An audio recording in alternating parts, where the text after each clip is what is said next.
There we go. Shadow border. Yeah, these are cheap already. Shadow border should be dirt cheap probably.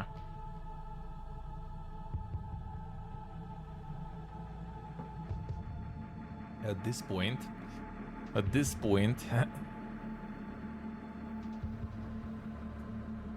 There we go. Alright. Let's see what is up. The sailor probably can't even like see much there really though, right? Poof, everything just disappears. There are 3 games. Very poor. Very poor. Including Suicide Squad. Totally gonna get that one. Seems to be 10 for Shadow Mortar. Shadow War. Because one of them was even like for free already. Oh, for the bundle of 2, alright. Seems alright. Seems alright if you're into that kind of games. They are pretty good. Both for 10, yeah. That is pretty good. That is very nice. 1 second.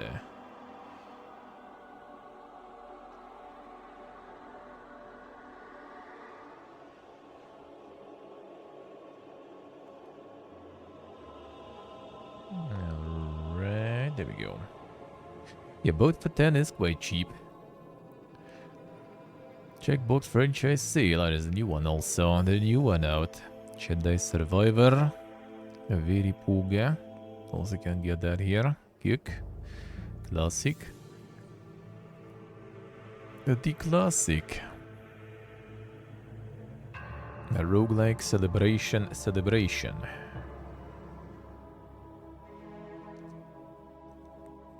The PP in here. A backpack hero. That's some good stuff. Celebration and no sales or anything. Alright. Just gonna celebrate with no sales, huh? See how it is, huh?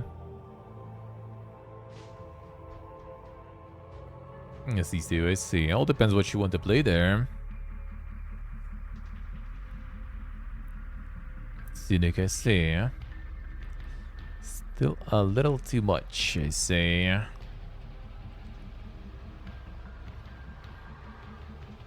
A dungeon months.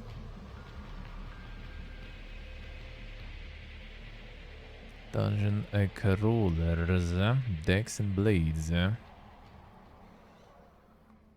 In the dungeon coming soon. Still not out even yet then. Thought they already pumped it. To farm the success. I see, Steve, I see. Yeah, that sounds like the better place. A better way to get it, I would say. I would say that would be better.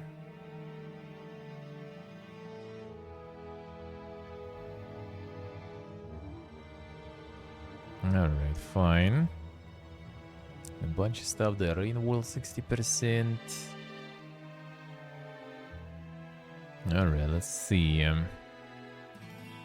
Purple Place Classic Games.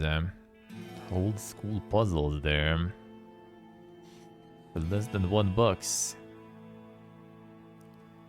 Fun-filled game where you'll embark on 3 exciting adventures like good old times. Immerse yourself in the world of creativity and the challenge. Nostalgic adventure with 3 exciting game modes. Like some Flash gamer with the 7 flashbacks, alright. It's the original sounds. Damn one, someone's not happy there. Someone's not happy. OG Mirror's Edge considered boomer yet? And close to it, I think, yes. Close to it.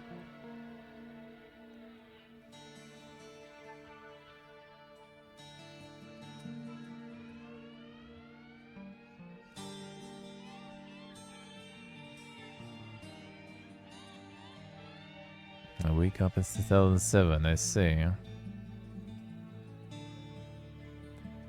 Same game we played as children, alright.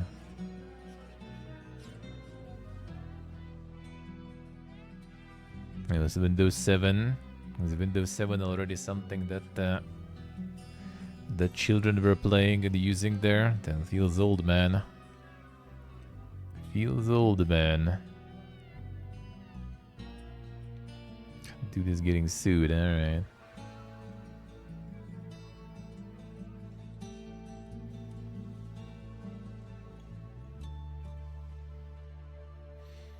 ...2013, yeah, about that childhood there, made the special game for the Windows 7 for free. And buy it now in 2023.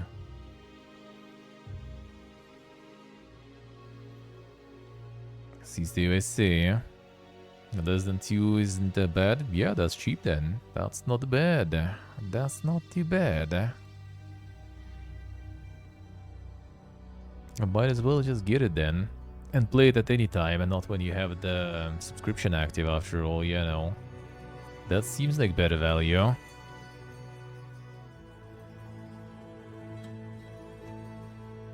Fears the father mine bark a lookout.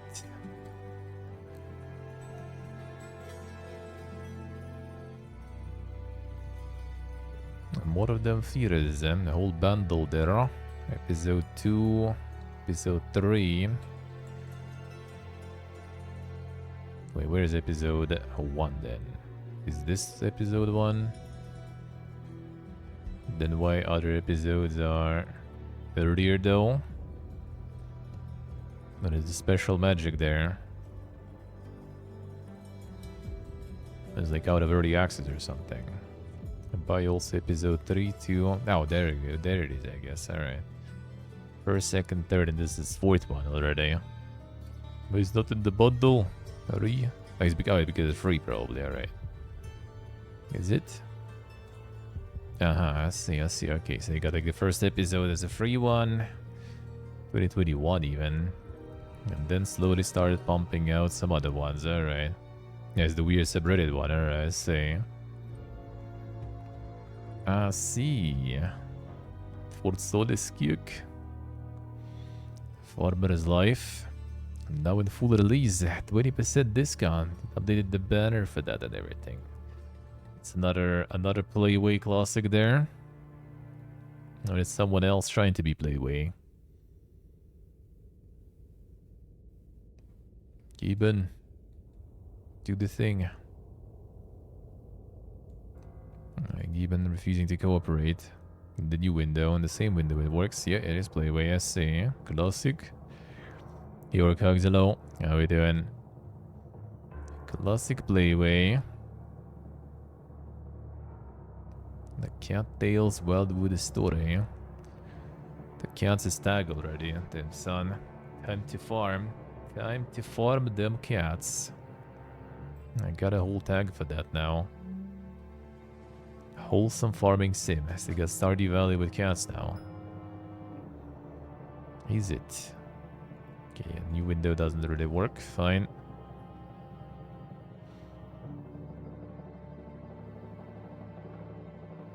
Them living their life there.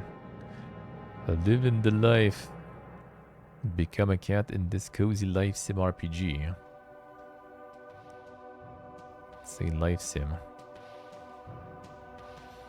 You be jumping, alright. Same quality gaming, dude, yeah?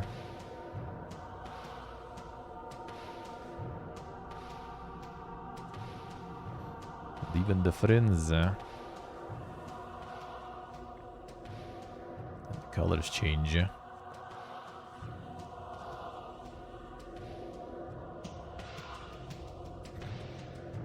Combining the rocks or something also. The ultimate gaming, man.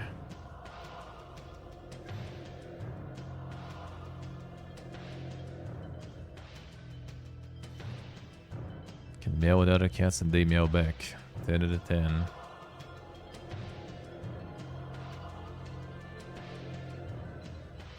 See, this is the gaming. This is the gaming you deserve. Geodepths. Could that be resource management mining? Okay, finding not opening whatsoever. Pilot here drill deep below the surface of a remote planet.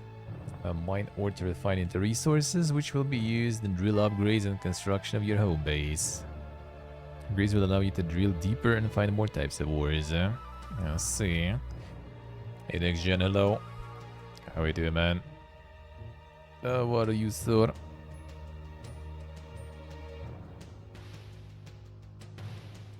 Some insane underground mining there. Something already mostly positive, eh?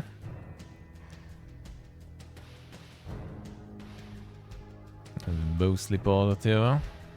There's something wrong. Shallower than I had hoped. Like the game was fun. There are enough mining games out there. 3 hours in. A little bit more time in the oven, alright. Having the hope in 2023, yeah. Too short to beat 100%, not worth the money. Uh-huh. FOB slider got added even. That was fast. It's full release, not early access. Apparently not super big, alright. Happens. A Yogg-Sothoth's yard, huh? The weeb... weeb crossover with Lovecraft there. Don't hire employees including Death, a Dragon, Demon Slayer, and a Bioroid Maid. You will through various means and refine your strategies based on the predictions of oracles. Okay, so determine which the employees become enamored with you. Farming them weebs. See how it is. And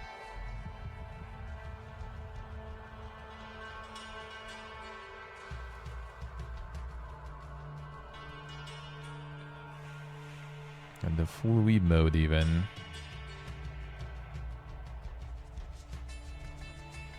The Bone Nail Studio.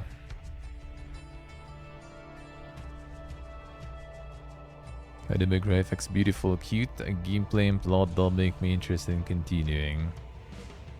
Product refunded, no. Let's see. Got baited by Yogg-Sothoth and the Minesweeper gameplay. In the end, it's just the visual novel. Yuck.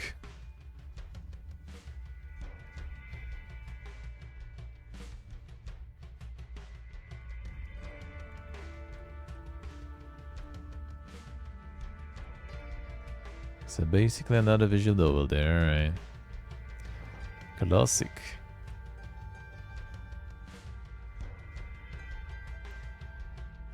Oh, well, not a lot of reviews actually. I guess the rest is in Chinese, I assume.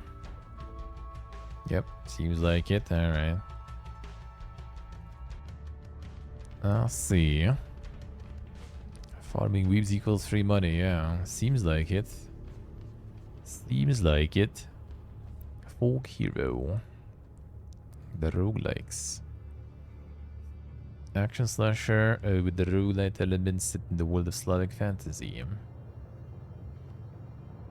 Chuda Yuda games, damn son. Ever-changing island, find treasures, combine weapons and artifacts, defeat the mythical enemies. One life, one try. Solid reviews there.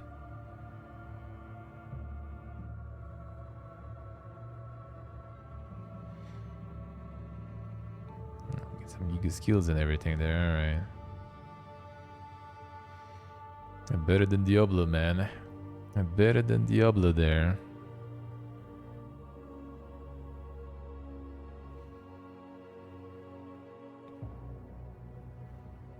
Decent review seems like, too. Alright.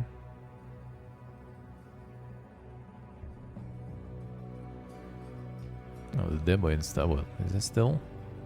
No demo now. I guess it was like on Next Fest or something too, maybe.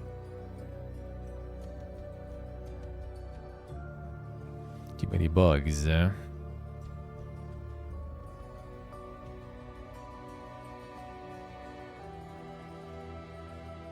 Slavs enjoying the Slav gaming, I see.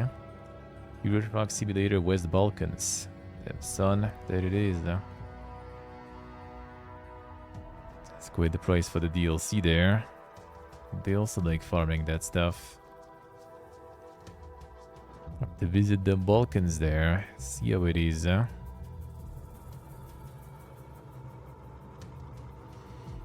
Can go to Belgrade. Can visit Sok there. Insane. And there it is. To Novi Sad too.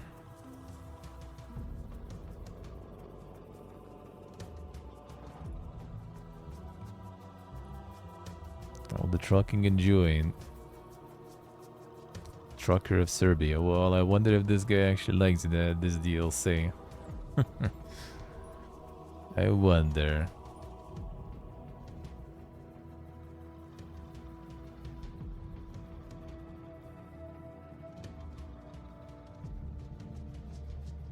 True Sacred True.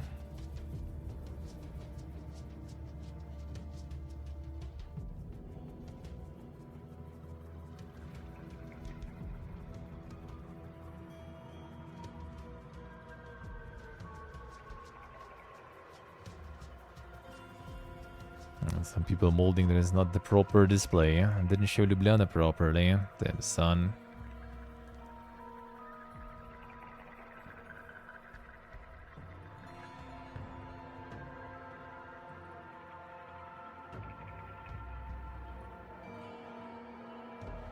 Most cities are undetailed. Looks like a village and not a city. Alright.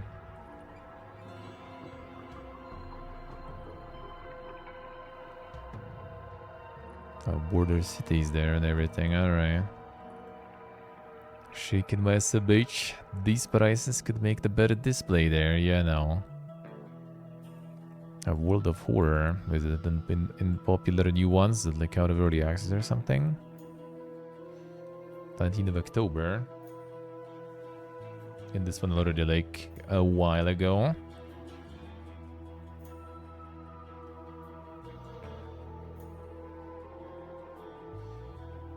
Wasn't it?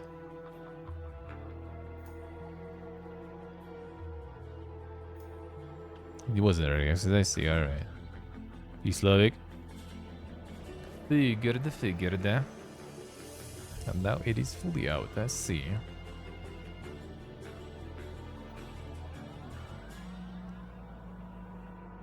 I returned the visual novel, I see. Is Ekmag? The save function reactivated, it was off.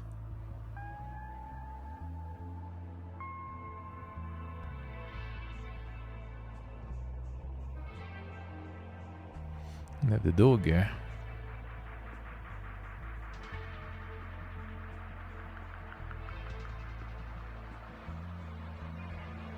The insane Giga Art though.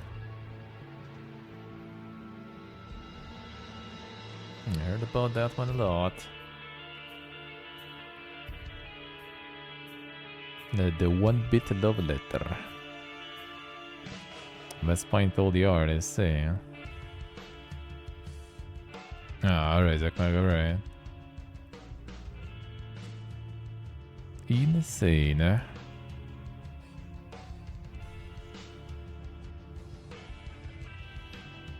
And the full-on paint experience. That's good shit. That's dedication, man. That's dedication. Galactic Civilizations 4. That one is also, I think, out for early access or something, is it? Probably, yeah. Saw that before.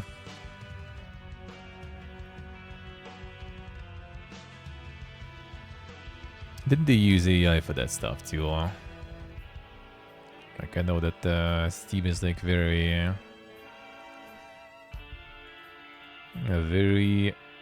ass about anything connected to AI. Yeah, there it is. Unrivaled power of Alien GPT. They just create the civilizations and everything with AI.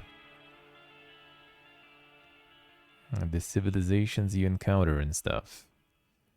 Maybe it's because they added the game before Steam got very anal about all the related stuff.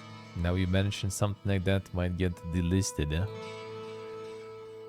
Can get the race of cats there. Blind the minion. See good I say.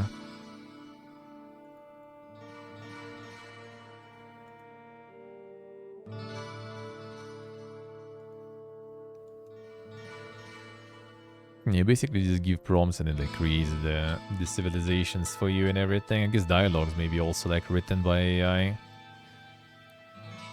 At least the replayability is insane. That's for sure. And mostly positive, recent and overall.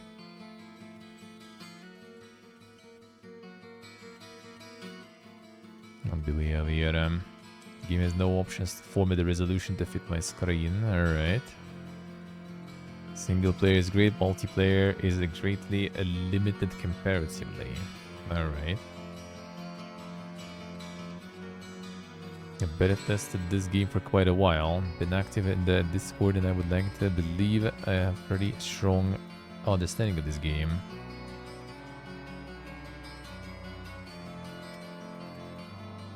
Alien GPT, really nice time-saving feature. Graphics solid, quality mechanic okay.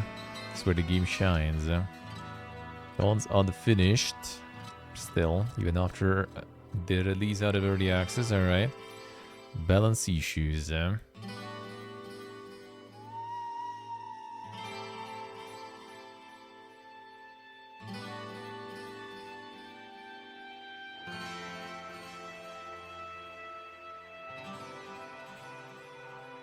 Current state of the game and almost only 10 days till full release. Game doesn't worth its price. Alright. Unlucky.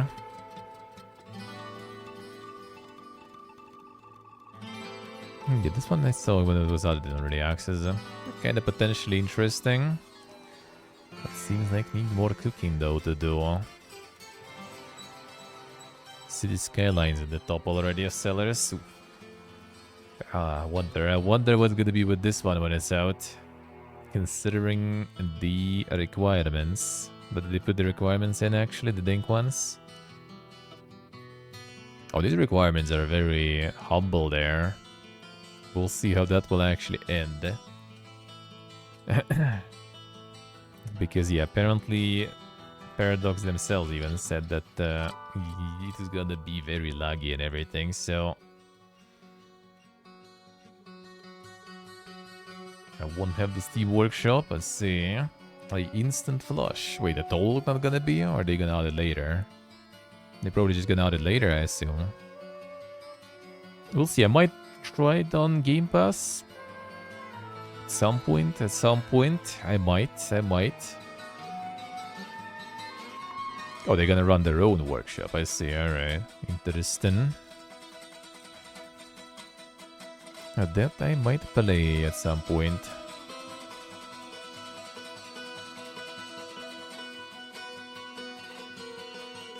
Star Trek also don't have workshop, but they're trying to like get all the mod creators of their games on their own platform.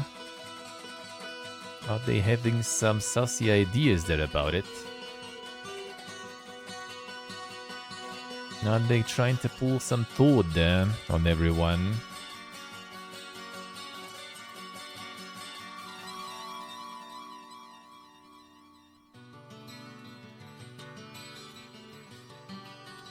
Three minutes to 8.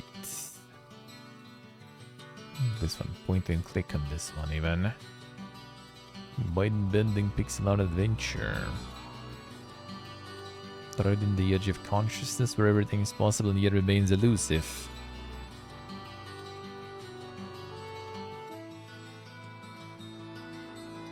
I missed some like time fiesta there. I warned that it will run like shit. Well, I mean, at least they're honest with it. I'll give them that. That's a good thing. That way they might actually kind of like lower the amount of ray from people, but there's still gonna be a lot probably. There's still gonna probably be a lot of people molding. Seeming like it's like in top sales and everything. People on Game Pass probably also not gonna be happy. But I mean, it's also, at least it's Game Pass, right? So like, they didn't pay for it, I guess. This is the day they can't affect the reviews either, sorta. So we'll see how that will go. We will see. I wonder how it will run. Same with Alan Wake, so like they posted the requirements for Alan Wake, and like boy, that is quite something, man.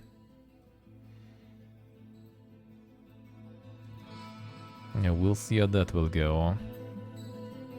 Fatal Zone. Action roguelike bullet hell. Auto shooter with roguelike and RPG elements. Set in a savage world of zombies. Damn son. Zombies. Alright, so is the survivors like? Alright. Seems like, yep.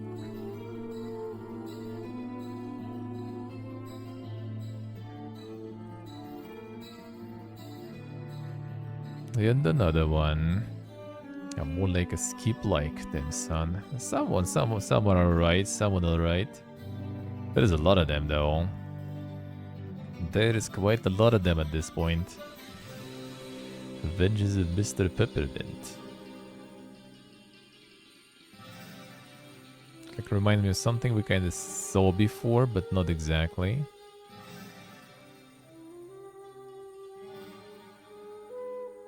Yeah, was there another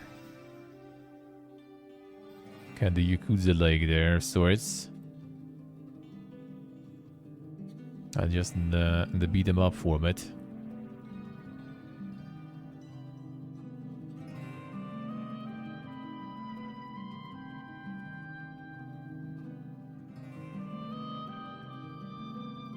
That's what like reminds me of something else.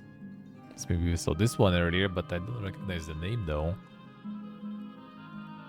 Thought there was something else I saw before. A Little Company. The Access PvE Online Co-op Horror. Now this one is a mature content. Then you get some like actual porn weeb game, and that doesn't have any warnings. Scavenging abandoned moons to sell scrap to the company. Is the Mogus like? The online co-op.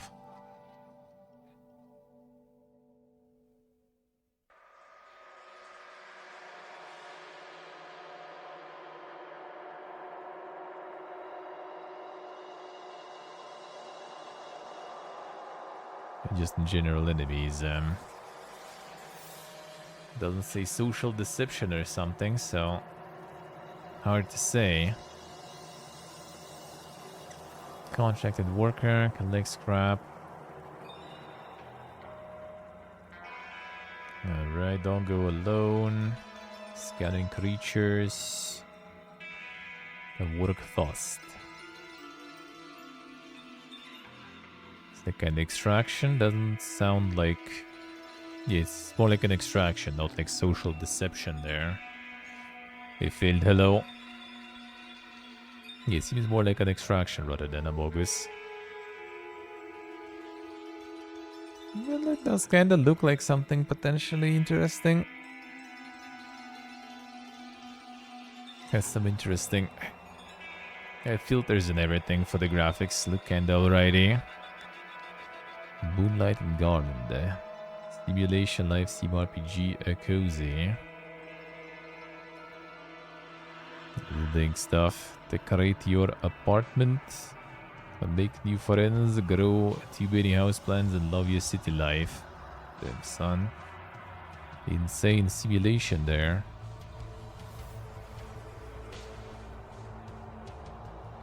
It's a demo too. It's like Sims at home or something.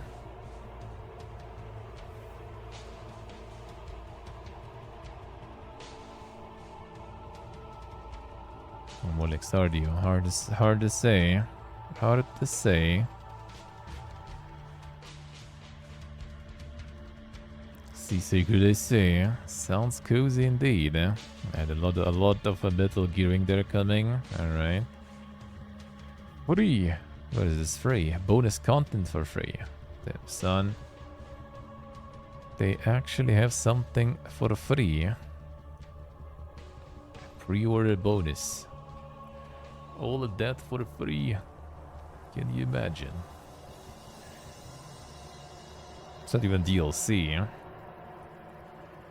It's like the separate thing. Huh? This free. Same here too.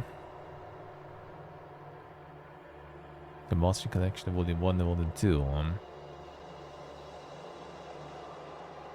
The Metal Gear and Metal Gear 2 for free in the end. Konami's being that generous. Can that be real? A Builderment. Could that be him? Uh-huh. Factorio much. Yeah, Rail Grade. Rail Grade is nice, man. Probably only free if you buy the collection. Could be, could be. They just probably gonna like bundle it later or something and you can't get it separately or some shit. I would assume. Kind of minimalistic graphics and stuff looks good though in this one. Might be alright. For enjoyers of that logistics. Yeah, Railgrade yesterday was actually real nice. I wanted to play some more even, but you're on Gore already. Gotta finish that. Loaded the Fallen. Too much stuff to play currently, dude. Wizard with the gun. Very positive, huh? And this one doing pretty good, eh?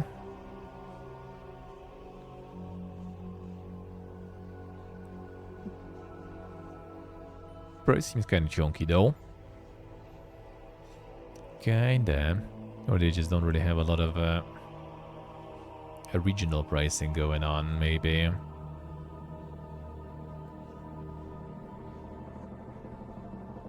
Alaskan Road Truckers. Mixed.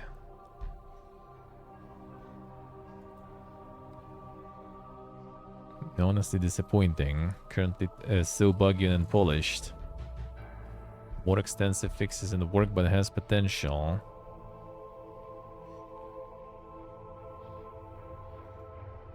They're trying to get the... Oh shit, Soldiers. Welcome back to the dungeon. Thank you, sir. Thank you, man. Thank you, thank you. Appreciate a lot. Thank you, man. How's it going?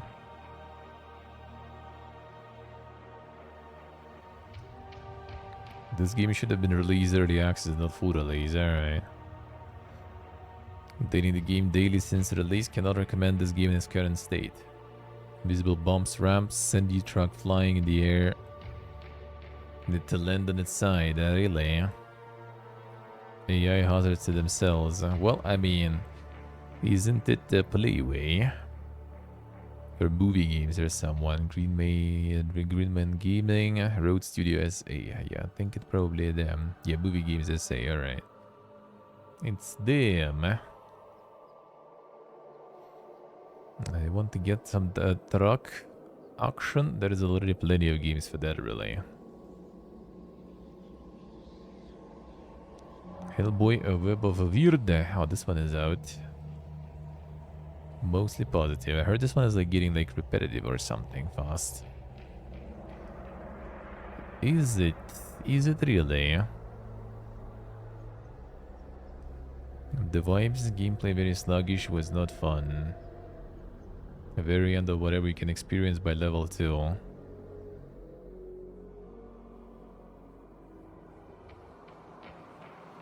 Played about 1.5 hours. After closing the game right review, don't think I'll go back.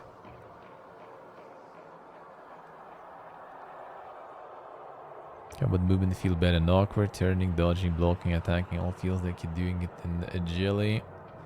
This acting is average at best, and the voices all sound very detached from the world, eh?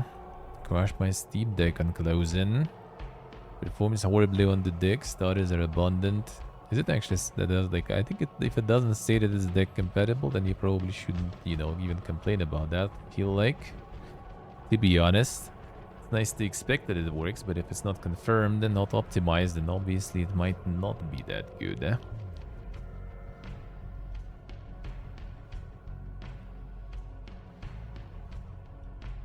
Game feels super rushed. Gameplay level design weigh the game down entirely. A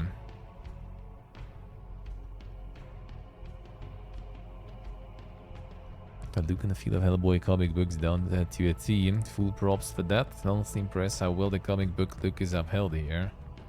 If they pick the combat lock and camera, thing keeps jumping from Big Betty to Big Betty with a no rhyme or reason. Alright, see people kinda suffering there a little. Oh yeah, that was the cue, right? Here you go. The Front. Survival open world crafting shooter. Classic. Collect resources, craft tech, build shelters, and fight monsters to accomplish your mission. 3,300 reviews on this one, dude. Like, people are never tired of survival games. Never, ever.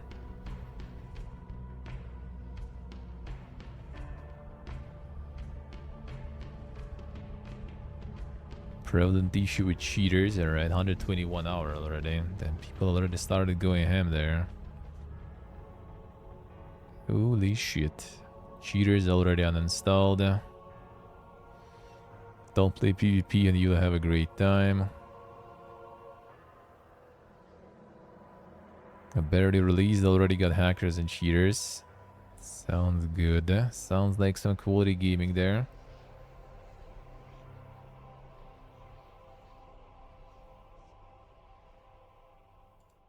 A lovely grind system.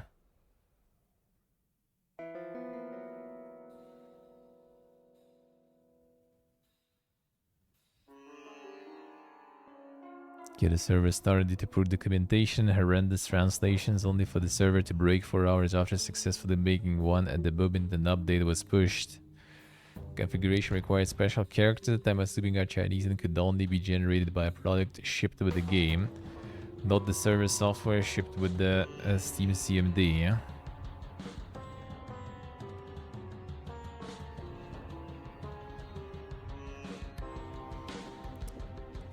The cheater galore, man. But that's a lot of people actually, though, still. Everyone's still looking for some more survival games. Pandemic Train. Oh, it's Playway, another one, alright. Mostly positive here.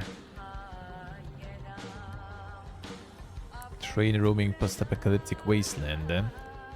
Ravaged by both war and deadly plague. And there's some actual gameplay there too, not just train management. Interesting. Playway trying something new there. How's it going, soldiers? How's life? How's life? Coffin of Andy and Lily. A walk and talk adventure with light puzzling. Brother and sister practice cannibalism after witnessing a botched satanic ritual. Monica is.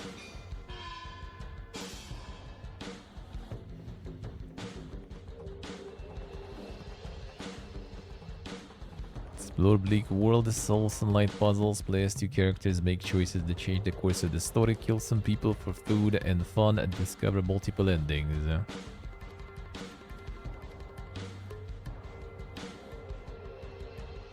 Insane.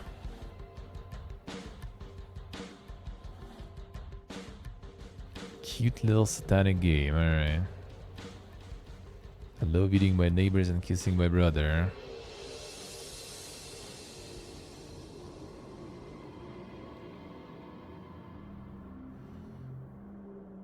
Not gonna meme about the incest here. Damn, that seems like quite the game there, right?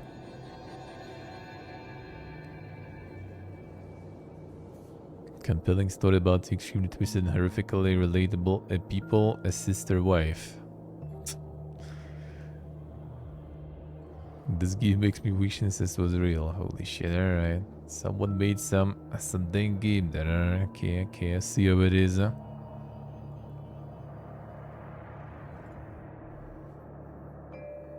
Someone there. Who's knocking there? Simulation, action, memes, puzzle, horror. Actually not blocked in Germany yet.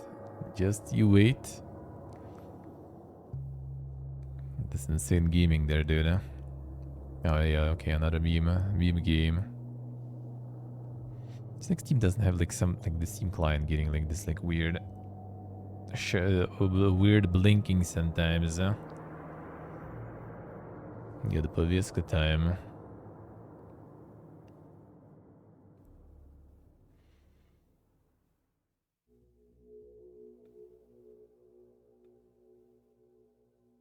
Good meme game. Damn son. It's farming, they farming.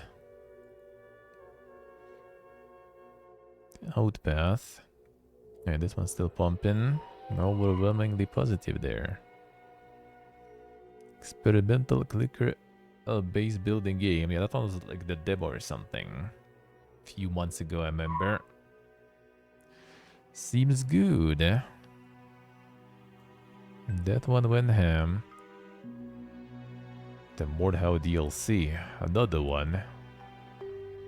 Apparently a new one even. Damn son. People still going ham with this one. Devs low on snow must donate. Must support the Devs Cocaine Fund. Cocaine supply drop delivered. Holy shit. These memes, dude.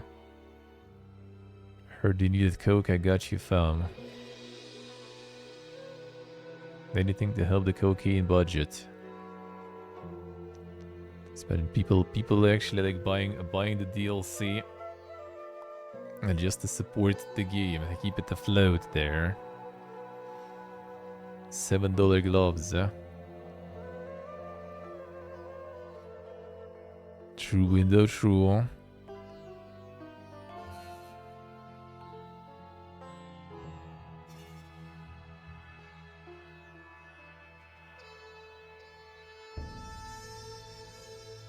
If I could bother getting good and grinding enough XP and gold to buy the normal armor pieces, I am too much of a fury to resist a nice pair of antlers. I see. Fury, alright. That's why people buying these, huh? That's why reviews are good, huh? Secret unveiled, huh? The Lost Faith, 15 November, bro, with the farmable consumables and 2-stage boss fights and stuff. I'll skip. The art is good, the gameplay was nice too, but bro, no. Farming the healing items just to heal, that is a no-go. That is a no-go for me. Other than that, it was a nice demo. A Dread Hunter. Flow through awards of deadly monsters and defeat vicious bosses in an intense fast-paced shooter RPG. All items are legendary. Then, son. That sounds like the non-cringe meta progression then. Is it? Is it?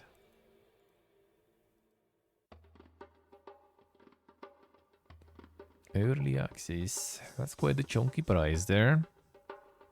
I'm mostly positive. Combat incredibly fun, dig the art style.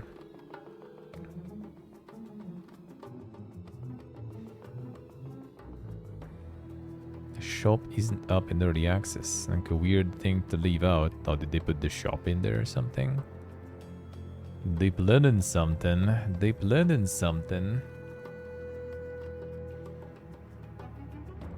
Hard freezes. Crashes so much almost unplayable. Straight up missing a ton of content such as mods and crafting and market. Ah, I see. For the price, simply not worth it. Yeah, the price is quite something and there's already access to. Not worth the price at all, I see.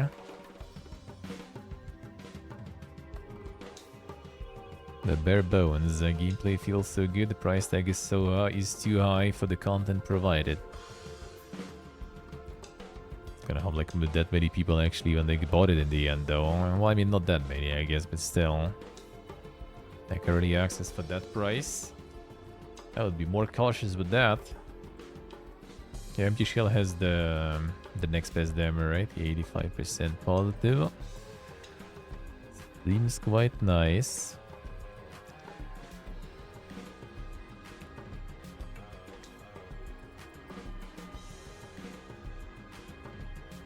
As the visual effects just make it impossible to tell what's going beyond the indistinct blurs. And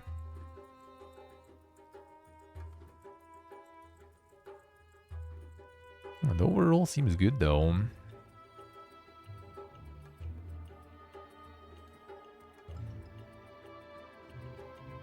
Seems alright.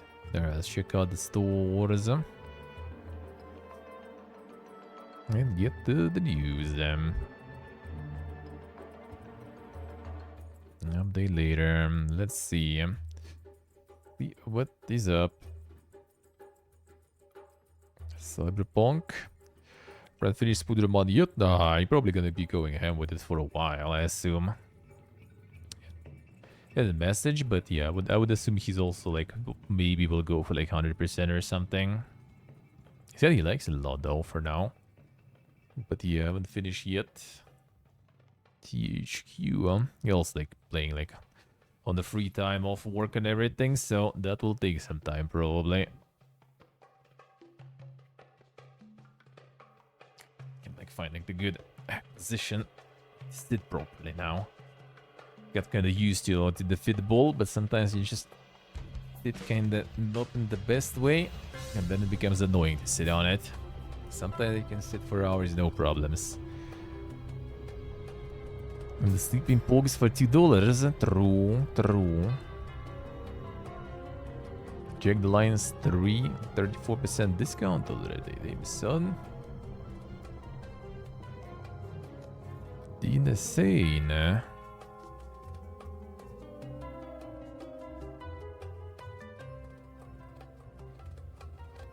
That's quite good, I would say already. The game was very nice. I mean, still is. I didn't really finish, but I did get quite far into, and it was really nice. Like, if it wouldn't be for my move and everything, I probably maybe would even continue in this summer. It was very good, huh? That was some quality stuff. Fear for $1. And Ghost Runner 2 for 60. Well, it's like some brutal edition. There's like 3 or something, or more even different editions now. Dragon's Pogma I bought not long ago. Well, actually a few weeks ago. It's already on sale again. Already on sale again. CCUSA. The Dwarves for 60 cents.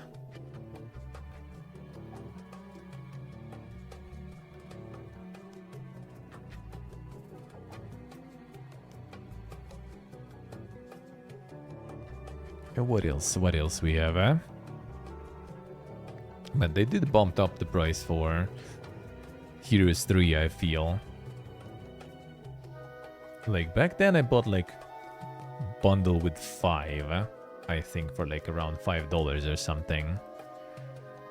Now it's just the third. Well, it was on sale, too, but yeah, still, just third is already a $6. I think Ubisoft finally realized that all the people, instead of buying their HD edition, just go and buy the proper one. Castle 3, I think, played the HD edition. Told him not to. I guess that he forgot. Just got the HD instead.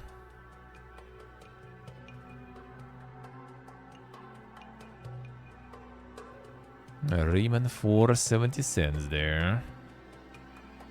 Yeah, Deus Ex 70 cents. That's what I call prices, man. They can get $10 and you get yourself like a whole bunch of shit to play.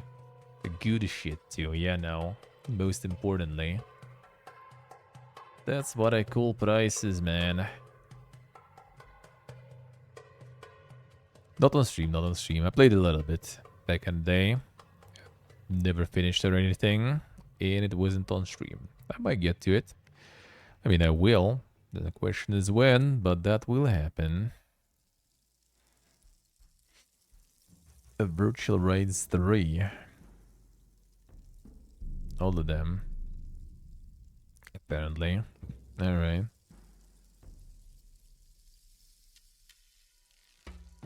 Song of Doodoo. UFO Robot Grandizer. Holy shit. Upcoming even. Is Grandizer still a thing? Really?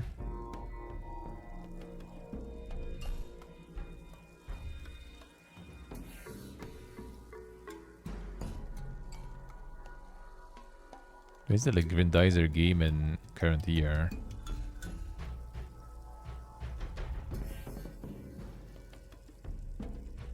Do people even remember the fuck is this? Or know even the fuck is this? That was shit I was watching like in the early 90s on TV. It was the Grandizer and that was Speedy Racer. Those were like the ancient animes that they were showing back then. The iconic music of the series. Guess maybe on like some... Yeah, I don't even know, dude. That's the ancient. Like, let me see when it was even like airing or something.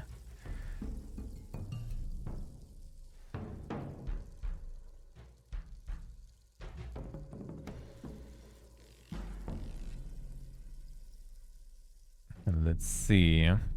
Oh, reboot of original anime series is set to premiere in 2024. That's why, probably. Alright. That explains. Yeah, aired on the Fuji TV from October 5th, 1975 to February 27, 1977. Bruh. I mean, I'm not that old. The fuck? Took them a while to get to our TV there, alright. Took them a while to get to our TV there. Holy shit. Wait to think, man. So they relaunching that one for some reason. Alright, I guess. That's why they made the game too, probably. Interesting pick, though. It's about anime from like 70s. To restart in 2024 with some games and stuff on this side. Guess we'll see how that will go. I will see how that will go.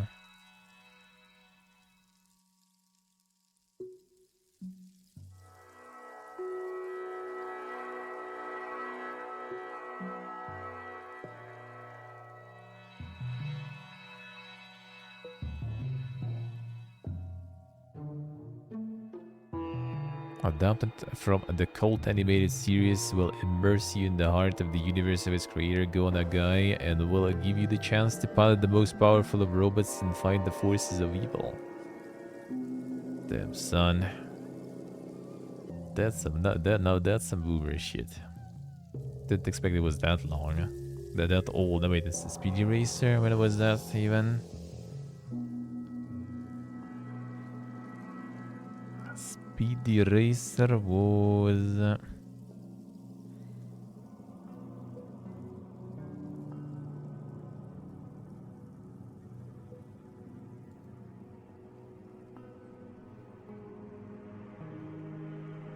Dude, that one is 1966.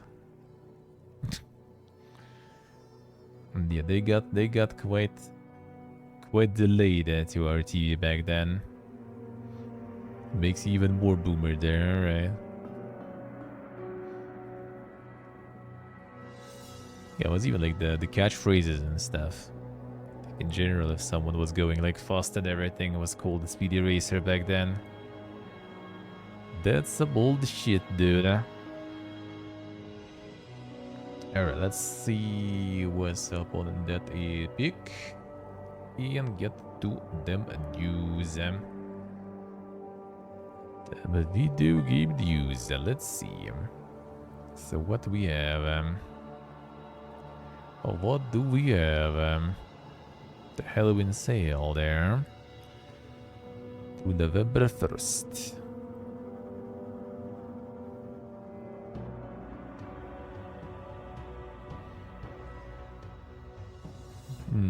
Let's see, actually, do you have... Probably not, right? Some coupons. Well, coupons I think kinda gone now already.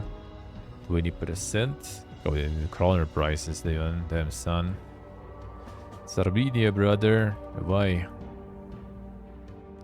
But I guess.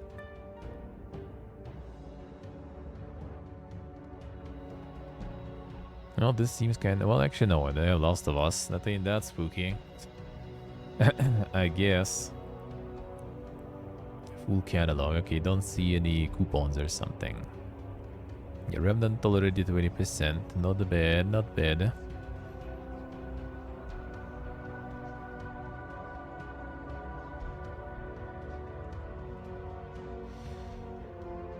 Oh yeah, they have the Evil Within for free now, by the way. And then at the end of October, it's gonna be Evil Within 2 even. For free. Not bad. Not bad. That's some good free shit.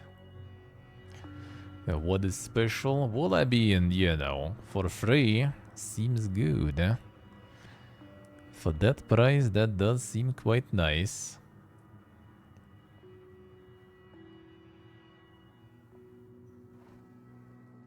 Damn, hello. I bumped it too hard, man. Gotta be careful. Don't hit your PC. It suffers. It suffers. Alright, let's go. Let's get to Adeb Adused. Alright, there you go. Things you really wanted to see. Swedish prices? No idea, son. No clue. No clue. Why it wasn't Kroner there. That's odd galore here, right? Insane geo-targeting there. Insane geographical targeting there. How's going, East when I was live?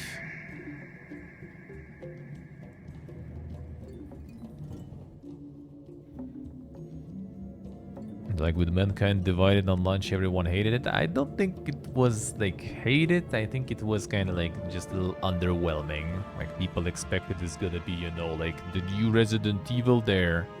The relaunch of the genre, especially since Resident Evil back then wasn't doing that well. And then it was kind of like not that great. But I don't think people like, you know, hated it or something. It was just like 6, 7 out of 10 maybe. And I think a lot of people were fine with that. Then the second game got like maybe to 8 or something, I would say. Mankind Divided was a kind of different reason though, also. That was some interesting, how do you say, decision making on the financial level there. Because like pricing it that much for the amount of content that was in, and then also locking some endings in the DLC and everything, that was not very good. Feels unfinished? Yeah, because you need DLC to actually get the story, apparently. I don't even remember if I did that DLC, if I had that DLC. Because the main game I even, like, you know, pre-ordered or something, I think. A Mortal Kombat Onslaught. There you go. You guys wanted some more Mortal Kombat games, huh? Mortal Kombat takes on the Hero Collection RPG genre. Did they, like, try to remain the gacha to make it sound a bit differently? So it's now the Hero Collection. Imagine having the Mortal Kombat gacha there. More than 50 characters available at launch and ambitious post-launch release plan. I mean, Mortal Kombat has a lot of characters, but like, do they have as much to keep pumping it here? Are they gonna just create a bunch of like new characters and stuff?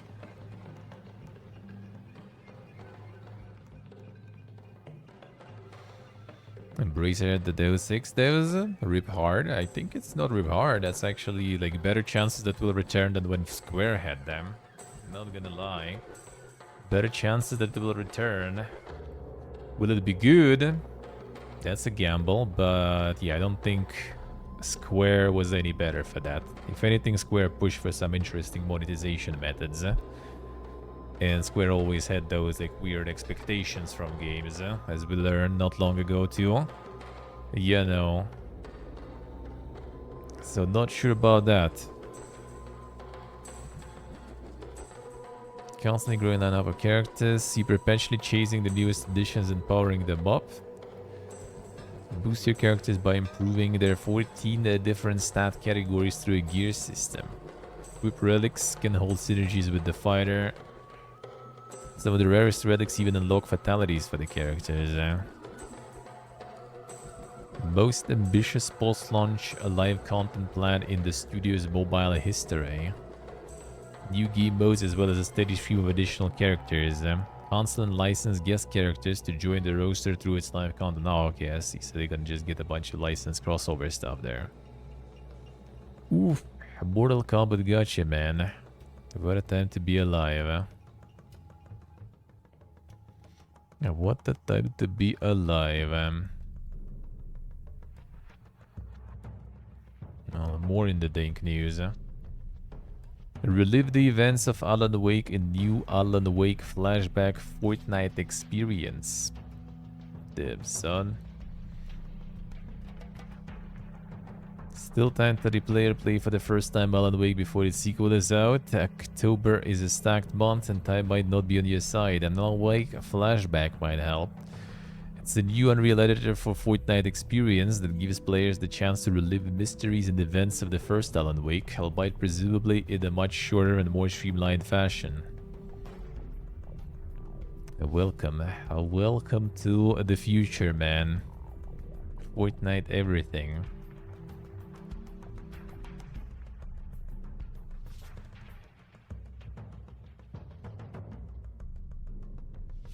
Alan Wake flashback will be available on the Discover page of Fortnite. You can manually search for it to the following island code. Was created in collaboration with Remedy, Spiral House, and Zen Creative. Good luck running that Alan Wake too, though. Yeah, they need to make that in Fortnite too, so people can actually play it. Yuck.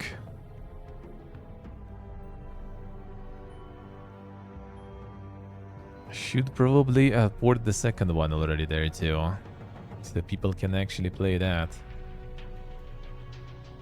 Fortnite everything. Don't stop coming with Fiestas. Overwatch 2 Les Seraphim K-pop collaboration announced. Damn, Blizzard going ham still with this stuff, I guess. Includes music, video game mode, and skins. So who is the, you know, the target audience nowadays, even for Overwatch? I don't even know at this point, man. Custom game mode, exclusive in-game items like hero skins. More details will arrive on October 30th according to Blizzard. Content goes live for players November 1st. When's BlizzCon there? November 4. Oh, they will make an appearance at BlizzCon to perform Perfect Night as well as other songs. I see. What a time to be alive. Someone ran AI check on the image and came up as a... Alright. Generic weed art is prime AI material. I mean, you never know. You never know. Could be like some touched up AI stuff, I guess. I don't know. Not gonna judge. Not an expert in AI art. But yeah, at this point I wonder who exactly is Overwatch's target audience. With all the stuff they do there, like who?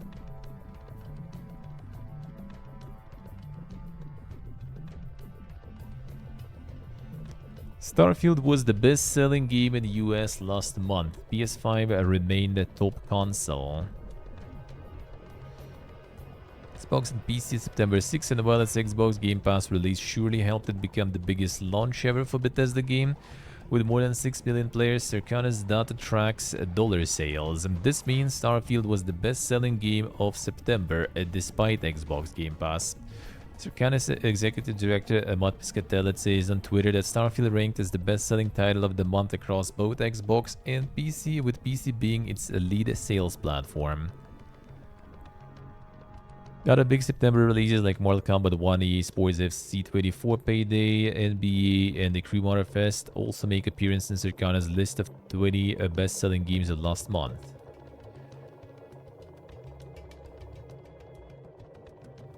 That's kind of weird, though. Okay, FIFA, okay, like that's the US sales, right? Like US is in general kind of not really huge in the US, I assume. But like Madden, NBA, that low, something is kind of not the right. Like, it's still better than Mortal Kombat, I can get that, but like NBA, that NBA also with really shit reviews, so like, but still, I don't know. It's something that people buy anyway. Top 10 best-selling games of 2023: Hogwarts, Zelda, Madden, Diablo, Call of Duty, Star Wars Jedi Survivor, Starfield. So it's below Jedi Survivor, right? Wait, they tried to say that Diablo sold better than Call of Duty? That's a big job, dude. Starfield, Mortal Kombat, Resident Evil.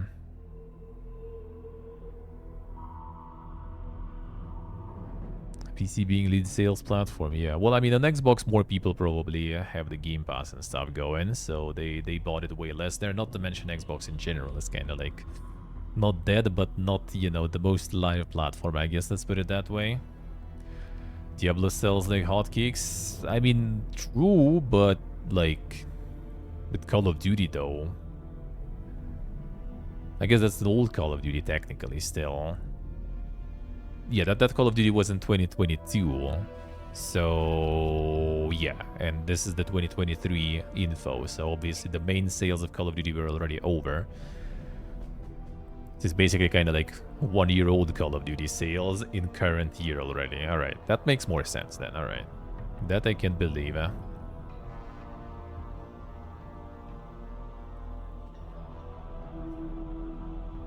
Yes, Dave, exactly. Better than Starfield, better than Star Wars, better than Mortal Kombat or Resident Evil.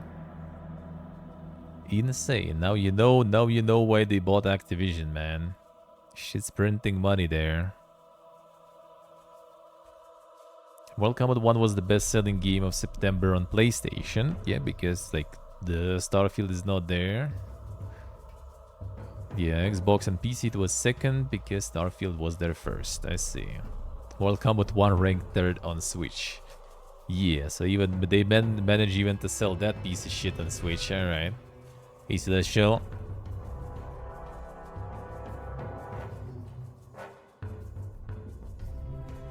There's a kick. PlayStation 5 remained the best-selling hardware platform in both unit and dollar sales. Xbox Series X has ranked second. I mean, that's impressive that it is second, and not Switch or something. Marvel Spider-Man 2 PS5 DualSense controller was the best-selling accessory, alright.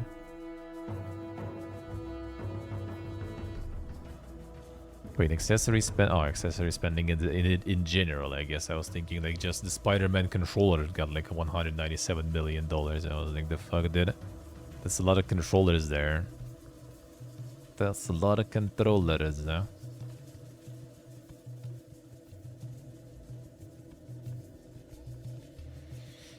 Insomniac says Marvel's Spider-Man 2 New Game Plus should be before end of year. Like, dude, like, well, what's with this? Like, every game now tries to get that New Game Plus and stuff in. Like, do people like really need that? Like, what's the reason? Like, I don't remember that being like so much hype and poke back in the day. Like, is it because the games are now $80 and stuff, and the situation with finances is not that good, so people try to like milk it dry, you know? Like, why is everything New Game Plus?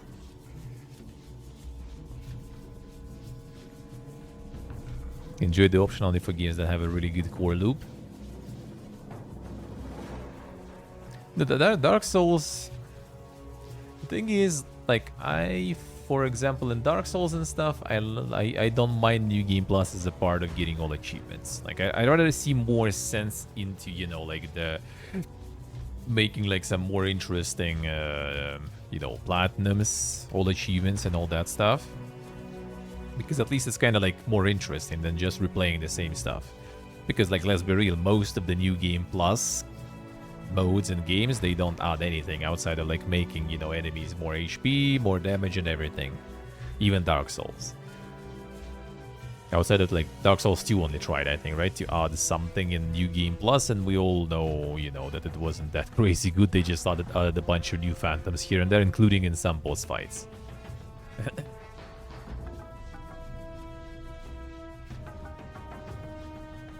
Let's see what do I see. Happens sometimes, yeah, you can just like have like some bad contact on something shook or some stuff. Like when I try to adjust the focus on the cam, sometimes there's like static electricity on like the optics pretty much, like the frame of the optics. So like for a second disappears there. You never know.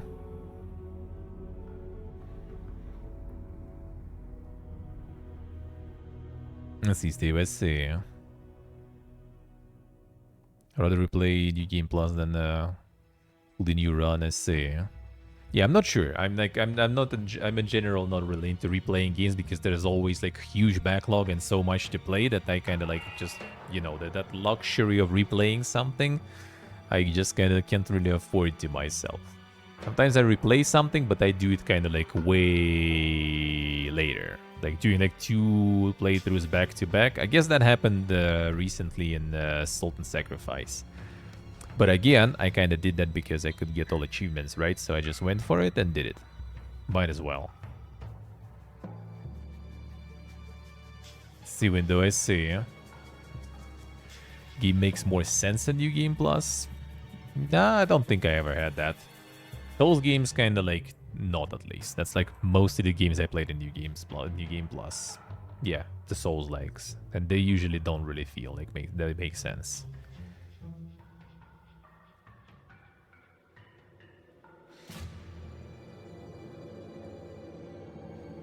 Well, that actually, like your point works even better that way. It's not about like you having zero clue how to play. It's more about that when you start as a legendary Witcher, but you have no skills or anything, it makes kind of less sense than starting, you know, a New Game Plus when you have everything already. From that perspective, like some of that fantasy works better. That's true.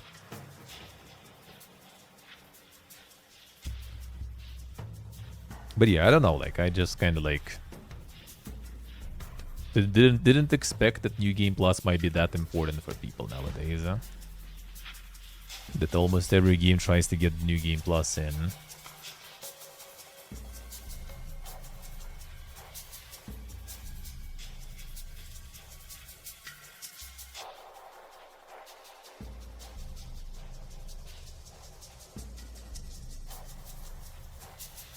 Motive Studios single-player Iron Man game being developed in Unreal Engine 5. The first part of EA Marvel collaboration.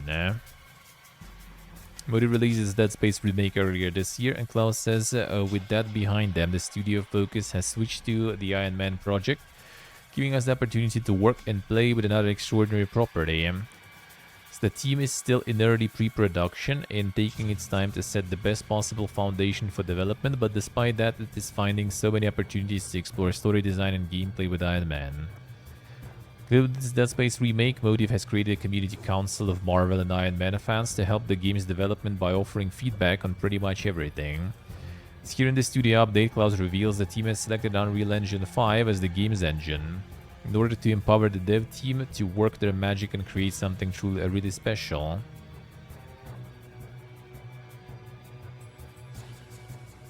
Alright.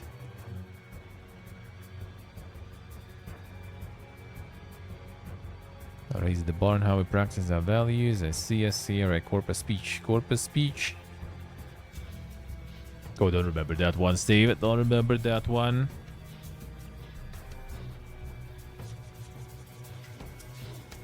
The Unreal Engine 5. Well, I mean, that's nothing new though. Like, which other options do they even have to get that going? Not that many options. Not that many options. The homebrew engine. I'm not sure. Like, the thing is, like, they do have, like, EA has their own. They have, no, not Snow. Was it Snowdrop, the Ubisoft one? Yeah, they have different one. What was the name? I forgot already. They do have their own engine for Battlefield and everything. And EA was Frostbite. Yeah, the Frostbite. Snowdrop is Ubisoft, I think. They were trying like to get like all the games on Frostbite, including racing games. You know, get Anthem on Frostbite, I think. Get RPGs for Frostbite, and then they realized that, you know, they're probably not the best idea to make, you know, one homebrew engine and then try to like make it to use it for everything. So yeah, not sure if it's that good. Like, homebrew engines are nice if you do them for some, like, either you have a lot of time and you do them for some particular goal, then you can optimize them a lot. But that also kind of not super rational financially, I feel. Unless you have like a lot of kind of similar games, then it's fine. Like Bethesda. You know, that's why they're not switching their engine, because they already know it well. They does the job that they wanted to do, and Border's already familiar with that. That's it. Engine code and spaghetti. Well, the thing is, like, in general, it's kind of like when the engine is making a homebrew engine makes sense to optimize it for your particular goal, right? So like, you want to make like the best shooter, super optimized and everything, make an engine for it. Then you try to make a racing game on that engine. Why? You will need to add like different modules, you need to modify it, you need to change it, and then it becomes, you know, this like clunky big thing that is already for two genres. So like, just pick Unreal Engine. It's gonna be the same clunky, you know, modular engine anyway. So just might as well use the one that is already made for you. In my opinion, like, the homebrew is good if you are making it for like something specific in particular.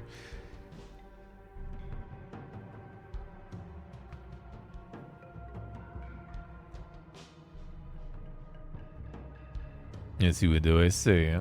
The golf one.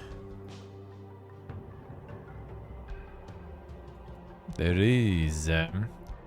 Here are the Alan Wake 2 PC specs required to run Remedy's action thriller game. Minimum. A low graphics preset, 1080p, 30 FPS. GeForce RTX 2060. i5 7600K, 16 gigs of RAM. Medium. 1440 30 FPS. 3060. Mind you, DLSS even. DLSS also there. Yeah, so like this is decent, right? 1080 60 FPS. 3070. 3070, dude. And DLSS on performance. Rosen. The best CPU, man. 90 gigabytes SSD. Yeah, it's not even balanced or something. It's DLSS on performance for 1080p on 3070. Like, dude, it's ridiculous. Like, it's like straight up, like my desktop, right? Basically not gonna handle that, like GPU wise. Like, my laptop technically should with 4060, right? But like, dude, it's insane. A ray tracing high, 4080. I have a feeling it's not even gonna work on 4080. It's gonna be like Lords of the Fallen. If they go like full all out with settings, it's just not gonna run. Yeah, the CPU requirements at least are fine. Yeah, at least that is fine. But yeah, you can see that something they did is garbo there. It's like with 3070, like I could understand if it's like 1070, for example, for medium, 1080p 60 FPS, 1070, I could take it. Like, all right, sounds reasonable, you know. 2070, like, kinda, why? And 3070 is just no. Like, come on, dude. It's like, if you don't have, like, the latest gen, you just kinda suck, bro. You know. 2070, I mean, it probably will. The thing is, like, there's most likely, like, not the medium preset. You'll just need to, like, lower some settings, and it's gonna be fine, most likely. But yeah, it's still too ridiculous, man. It's too much. It's too much.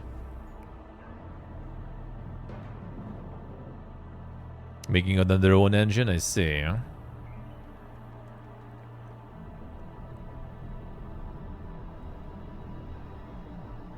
Yeah, so now I guess the 10 series GPU is already so slowly, you know, fading into oblivion.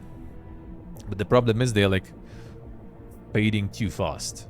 They're fading and taking, you know, like 20 series with them, you know, and all that fun stuff. A little too fast, man.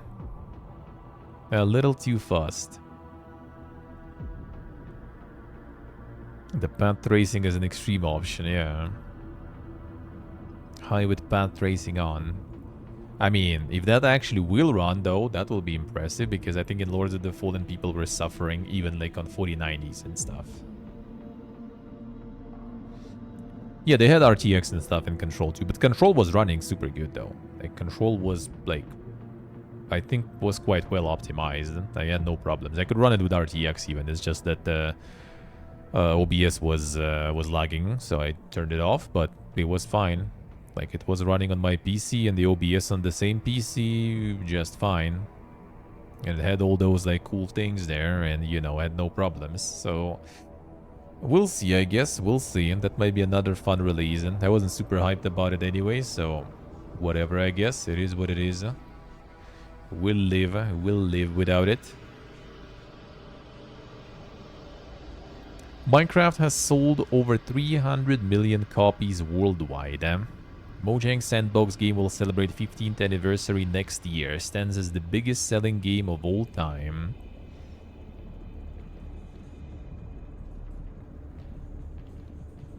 '15th anniversary already. 300 mil. GTA was like 150 or something, right? GTA 5, so they're still pretty far there. Yes, I see. The other thing about Alan Wake 2 that is kind of interesting for me is the connection with Control Universe. That's it. Other than that, I don't really care about it whatsoever, so I'll live.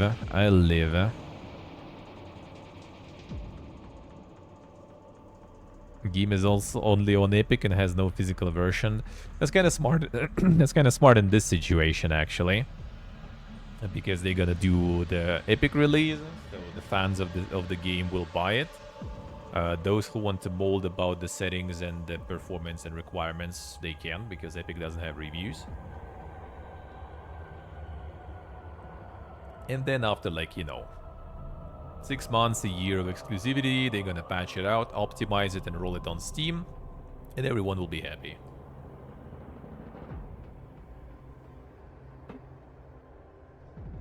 I think so, at least. I think so, at least. Microsoft reiterates a labor neutrality agreement following ABK acquisition. Microsoft remains steadfast in our support of our current and future employees in whatever choice they make about their workplace and their representatives. So they're gonna be allowing all the unions and stuff. Meeting, listening, and learning from our new Activision Blizzard employees and continuing our collaborative engagement with CWA and the workers it represents. That is good, eh? Probably better. Microsoft anti-union? Yeah, I think they aren't. I think they are not really. Well, they maybe have some. A little bit, you know, of attempts to prevent it here and there. But I think during the court about the acquisition, they actually did, like, allow everything, you know, because, I mean, they needed to get some good boy points, you know, to get the acquisition approved. So I think I think they should be good enough. They should be good enough with that. It's like they may be not actively busting, but they might be still kind of like, you know, there will be some more about it. 1 second, where was it? Should be here somewhere.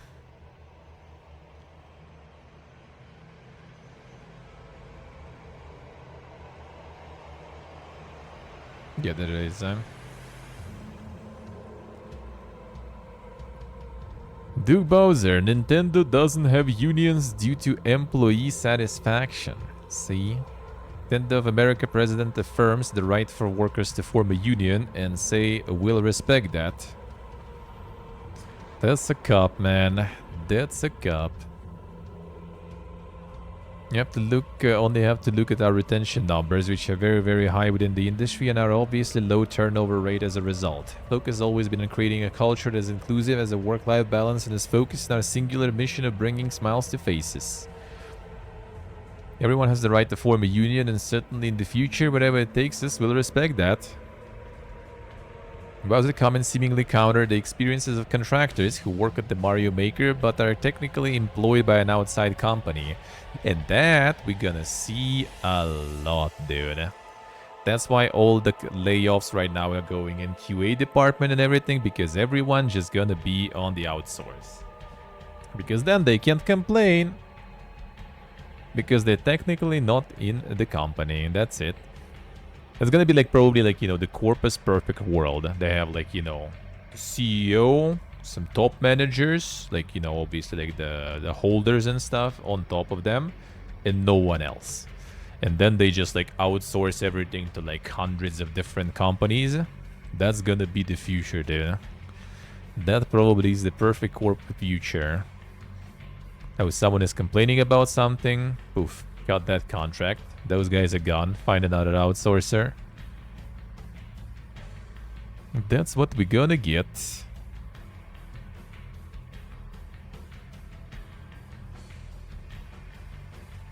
True stay true.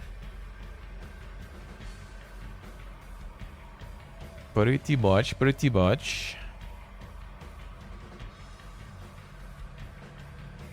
Well, I mean, why are they also saying that retention is high? I think partially, right? Nintendo has a little bit of this like cult renown, right? I guess a lot of people kind of like grew up with those games. A lot of people are huge fans of those games, and that's kind of like might be, you know, like Nintendo of America is kind of this like little window that allows you to be like part of something you always dreamt about and everything, right? So they can actually, you know, like kind of like hold on to it like it's their dream and everything. I think in the general in gaming and game development, it's kind of like quite common.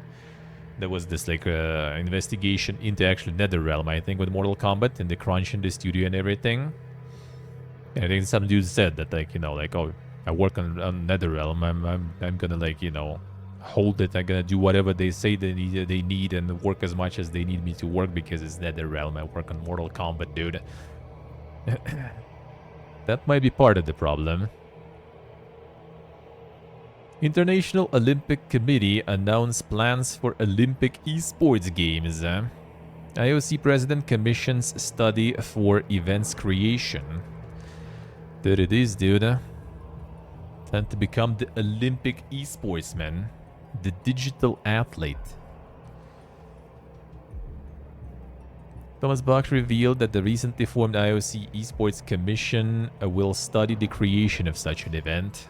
With respect to esports, our values are and remain the red line that we will not cross. Our crystal clear position is gaining more and more respect also in esports community. The news follows first in-person Olympic Esports Week in Singapore earlier this year, which saw 2 to 20,000 people attend as reported the Straits Times. Olympic Esports Week followed the 2021 virtual event, which attracted 250,000 players. Singapore, we saw proof that our holistic approach is working. We successfully brought together Olympic and esports communities. This was a promising start, but it's just that, a start. Is like in any sport. After even a promising start, the real race still lies ahead. You will see, we'll see. Time to become Olympic esportsmen. Digital Athletics is coming in hot. Let's go.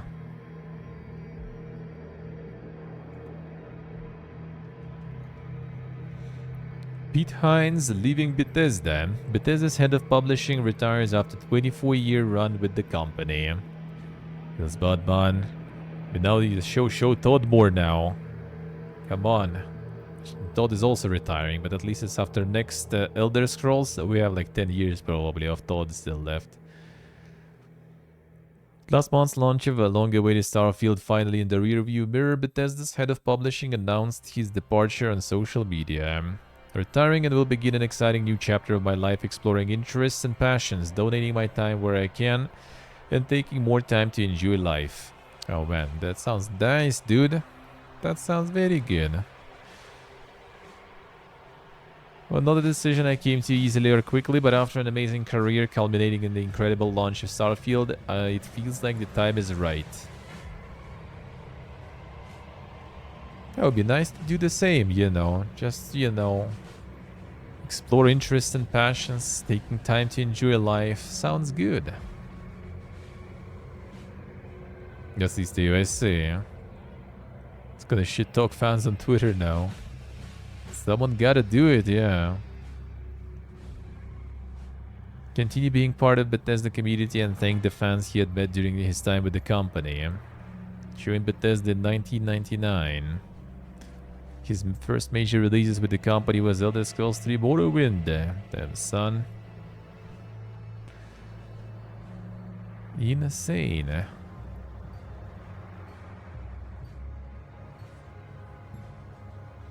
Unlucky. Well, it's actually probably good for him though. If he can afford to just peace out, why not?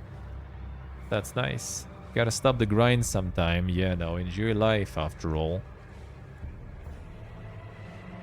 Epic Games incentivizes developers to release older titles on its digital store. Studios and publishers can earn 100% of revenue for 6 months with the Now on Epic program.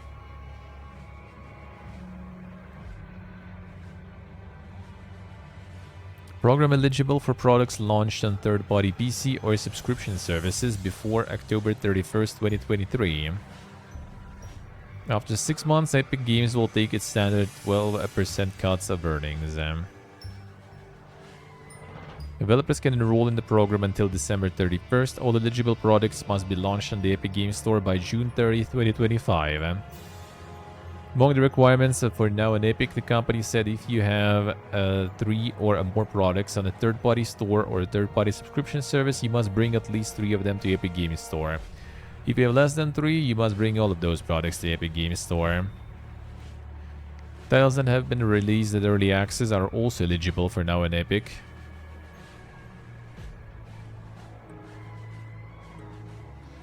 Damn sacred then. SMH. Do it. Finish it.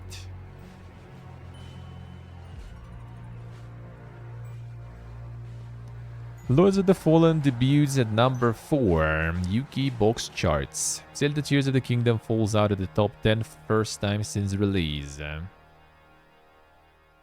Well, obviously FIFA, Classic, Assassin's Creed Mirage, Jedi Survivor. I guess there's a sale or something going on. Then Lords of the Fallen. Dead game, yeah. Dead Redemption Remaster, Mario Rabbids Sparks of Hope. A Grinch Christmas Adventures, damn son. The holidays are coming, man. They're already preparing. Who can Grinch going ham there? Insane. Yeah, that's not the craziest start for Lords of the Fallen, though. I thought Lies of P was actually kind of higher there. Speaking of... Lies of P sells 1 million units. Newbies around 8 Studio Souls-like title launched on September 19th. It's pretty good in a month. Very nice, very nice. Could be stay, could be. That could be.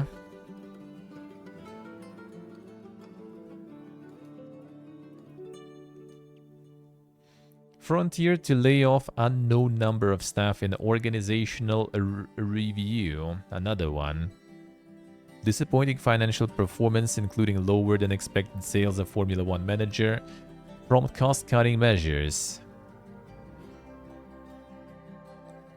Well, news were announced to investors, obviously. Part of trading update in which company said it plans to refocus on its core strengths following a period of disappointing financial performance and more challenging industry conditions.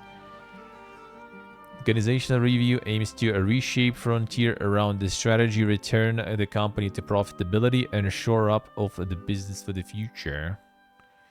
The key objective is to reduce annual operating costs by up to 20%, which Frontier says it will achieve by spending cuts, a freeze on recruitment, and an unknown number of redundancies following a consultation period.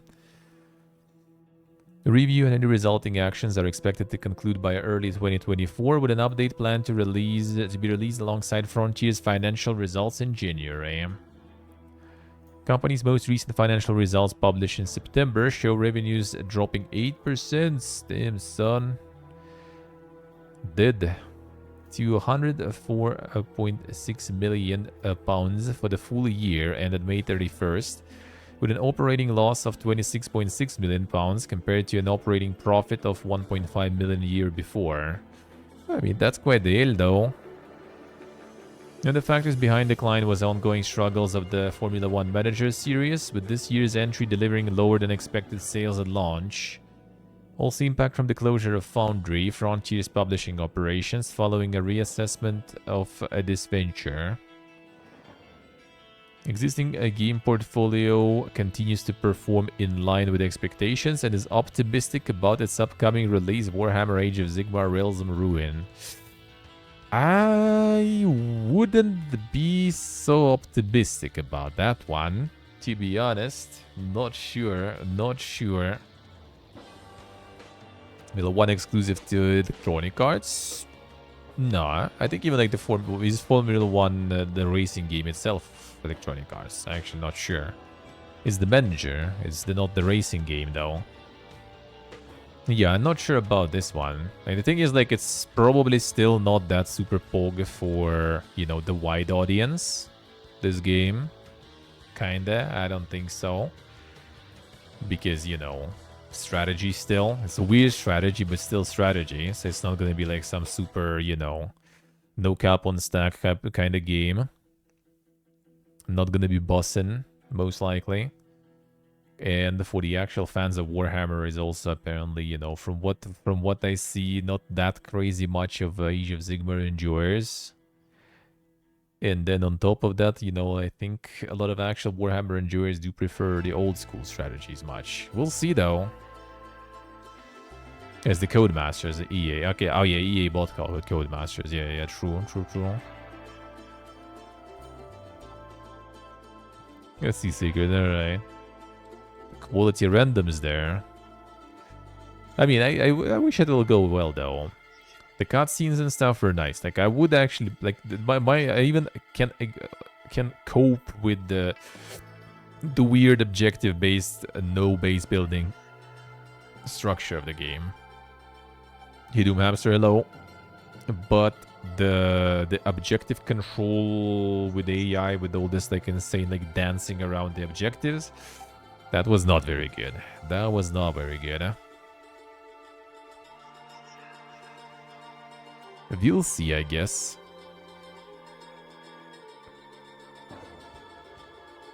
Campaign map edited in Conquest mode, huh?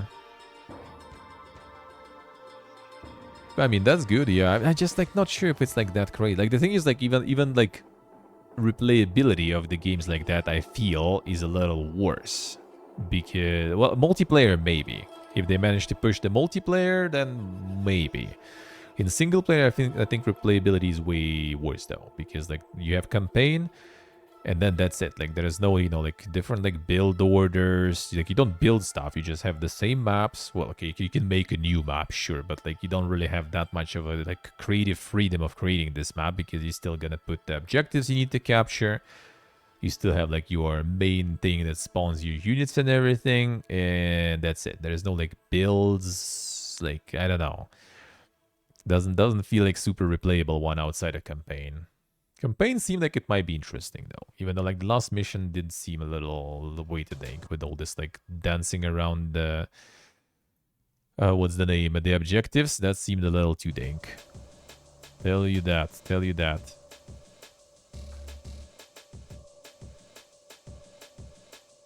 Yeah, it could be Stave. It could be, yeah. Like if that's the thing. Like if they will try to aim for like competitiveness, which I mean they started with like kind of like skirmish multiplayer demo, I think, right? The first one was. So they kind of want to do that, I feel. If they want to get like the balance, then yeah, then it's most likely all the factions will be kind of like just reskins most of the time. Because otherwise it's going to be impossible to balance it properly.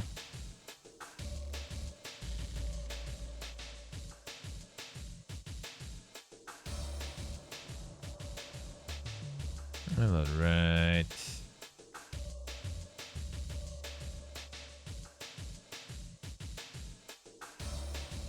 Next. The fuck is that? Activision made a secret deal for gun product placement in Call of Duty. Agreement with Remington for 2009's Modern Warfare 2 comes to light after lawsuit against arm makers. Alright. Paper said the deal was detailed in internal Remington documents that were obtained by legal counsel in discovery during a lawsuit filed by parents whose children were killed in the Sandy Hook Elementary School shooting in 2012. 26 people, most of them first graders, were killed in that shooting. Remington, which made the AR-15 used in the attack, settled the suit last year for $73 million. No money changed hands for the Call of Duty product placement, but Activision and Remington agreed to keep the agreement confidential. The internal documents from Remington and the Freedom Group conglomerate it was a part of show the arms makers trying to strike such deals to increase their appeal with younger audiences. With increasing urbanization and access to shooting hunting areas in decline, a primary means for young potential shooters to come into contact with firearms and ammunition is through virtual gaming scenarios. Executives also talked about building brand preferences among the next generation and winning our fair share of these young consumers. That's some dystopian shit there. Freedom Group memo also noted that while the conglomerate wouldn't allow its brands to be used in games where the player could target non-military bad guys, it was fine with replicas of its guns being in such titles. Previous experience tells us people will seek out the brands of the guns. The lack of direct branding helps to shield us from implications of direct endorsement while still receiving benefit from inclusion in the game. Then everything planned. Former Remington VP of Product Management for Firearms, John C. Troll, told the Journal the company executives were unaware of Call of Duty's multiplayer modes when it made the deal. You beat it, dude. Alright. Concept of online lobbies where players engaged each other in team deathmatches was unfamiliar. I believe that if anyone had known then what we know now about how these games evolved, the decision would have been different. I don't think it would, I think it's even like pretending. It's as usual, they just say like, multiplayer is not being, rated. Multiplayer interactions can be rated by any rating agency. Multiplayer interactions are not controlled by developers. So, we have nothing to do with it. People kill each other with guns in multiplayer. Well, that's not us. They do it themselves.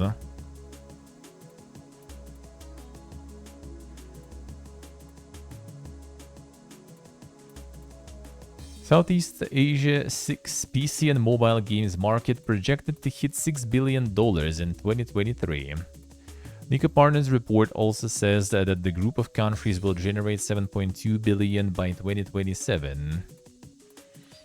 Yeah, so Indonesia, Malaysia, Philippines, Singapore, Thailand, and Vietnam. Mobile and PC games revenue. Something tells me it probably is Giga Mobile though. Largest markets by players, Indonesia and Vietnam actually, interesting. Largest markets by revenue, Indonesia and Thailand. Indonesia seems dang then, I see. Mobile gaming is said to make up to 66% of the projected revenue figure. I mean, that's a lot, but like compared to like India, was it India or was it Africa when there was like 95 or something? India, I think. So 66 is not too bad. Ingo partners also notes Indonesia and Thailand account for 46% of the group's consumer game spending. That's why we're gonna be dealing with even more and more mobile stuff, dude.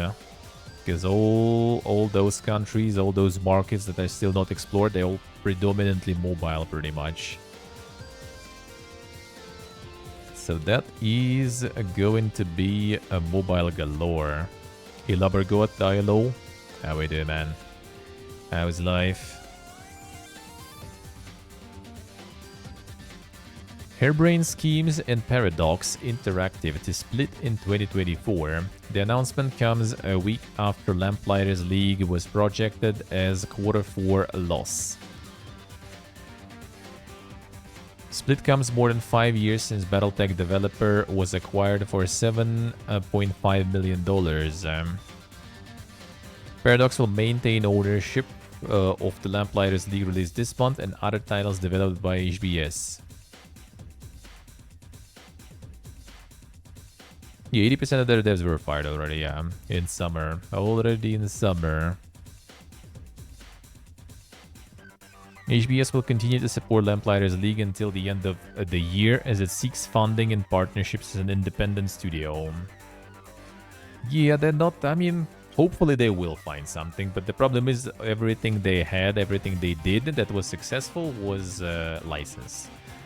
Shadowrun, licensed. Battletech, licensed. They made like, I forgot the name, like this like co-op action game that was their own franchise that was bad reviews and sold pretty bad, I think. Lamplighters didn't do that well, so yeah, not sure.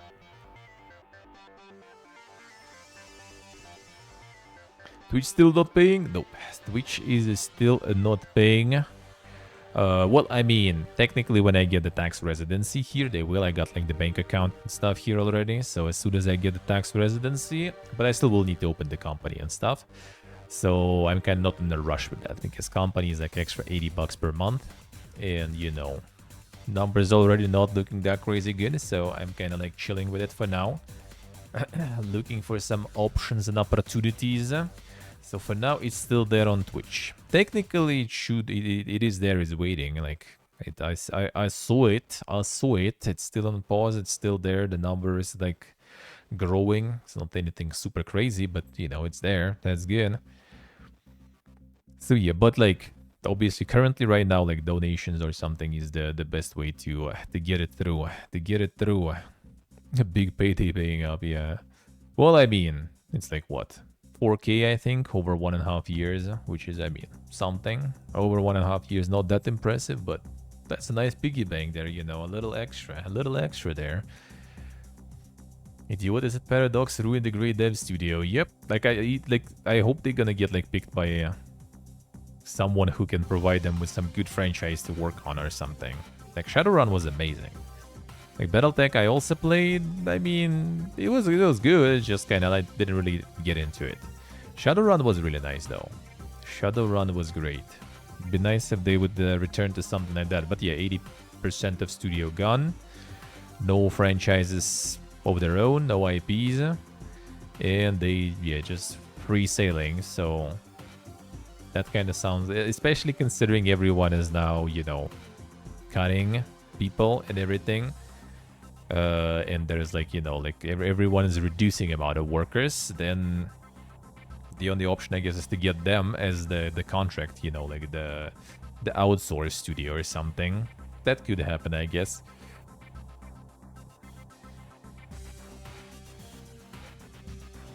Yo, damn, it's what I say. Battletech was a smash hit, was it? Yeah, I played it on release. It was alright, yeah. It was nice. I just kind of like played for a few streams, then just like switched to something else. It was alright, but like nothing that kind of got me like super into it. But Shadowrun, yeah, Shadowrun. First one, not that huge fan, but the Dragonfall and Hong Kong, that was amazing. Oh, shit, Hubergo. Thank you, man. Welcome back to the dungeon. Thank you, sir. Thank you, man. Thank you, thank you. Appreciate it a lot. It's always appreciated, man. Thank you, sir. Thank you, sir.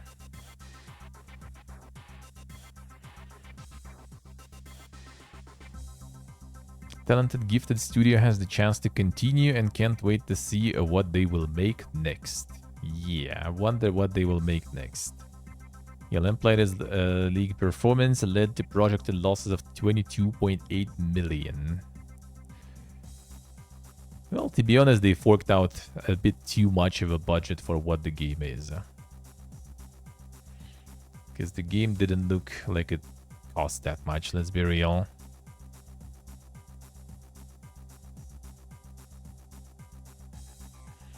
Wiki3s.shit, enjoying Labergot? I mean, why not? Why not? Still probably something nice to play, just maybe not perfect, and for the price especially, maybe.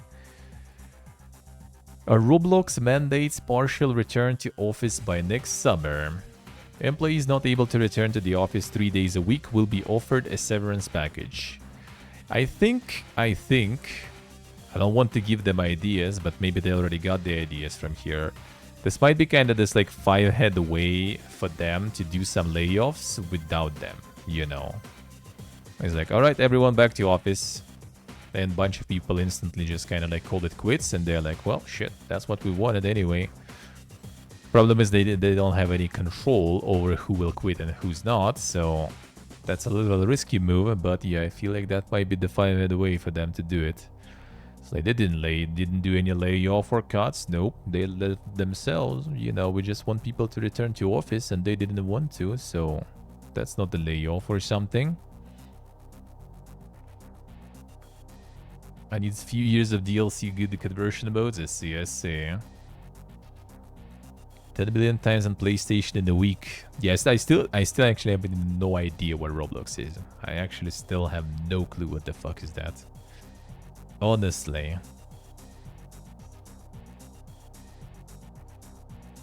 Important news. Peter Molyneux is returning to his roots. Veteran and sometimes controversial game developer on his return to PC and console, encountering the notion that everything he says is a promise. Damn, son. He back.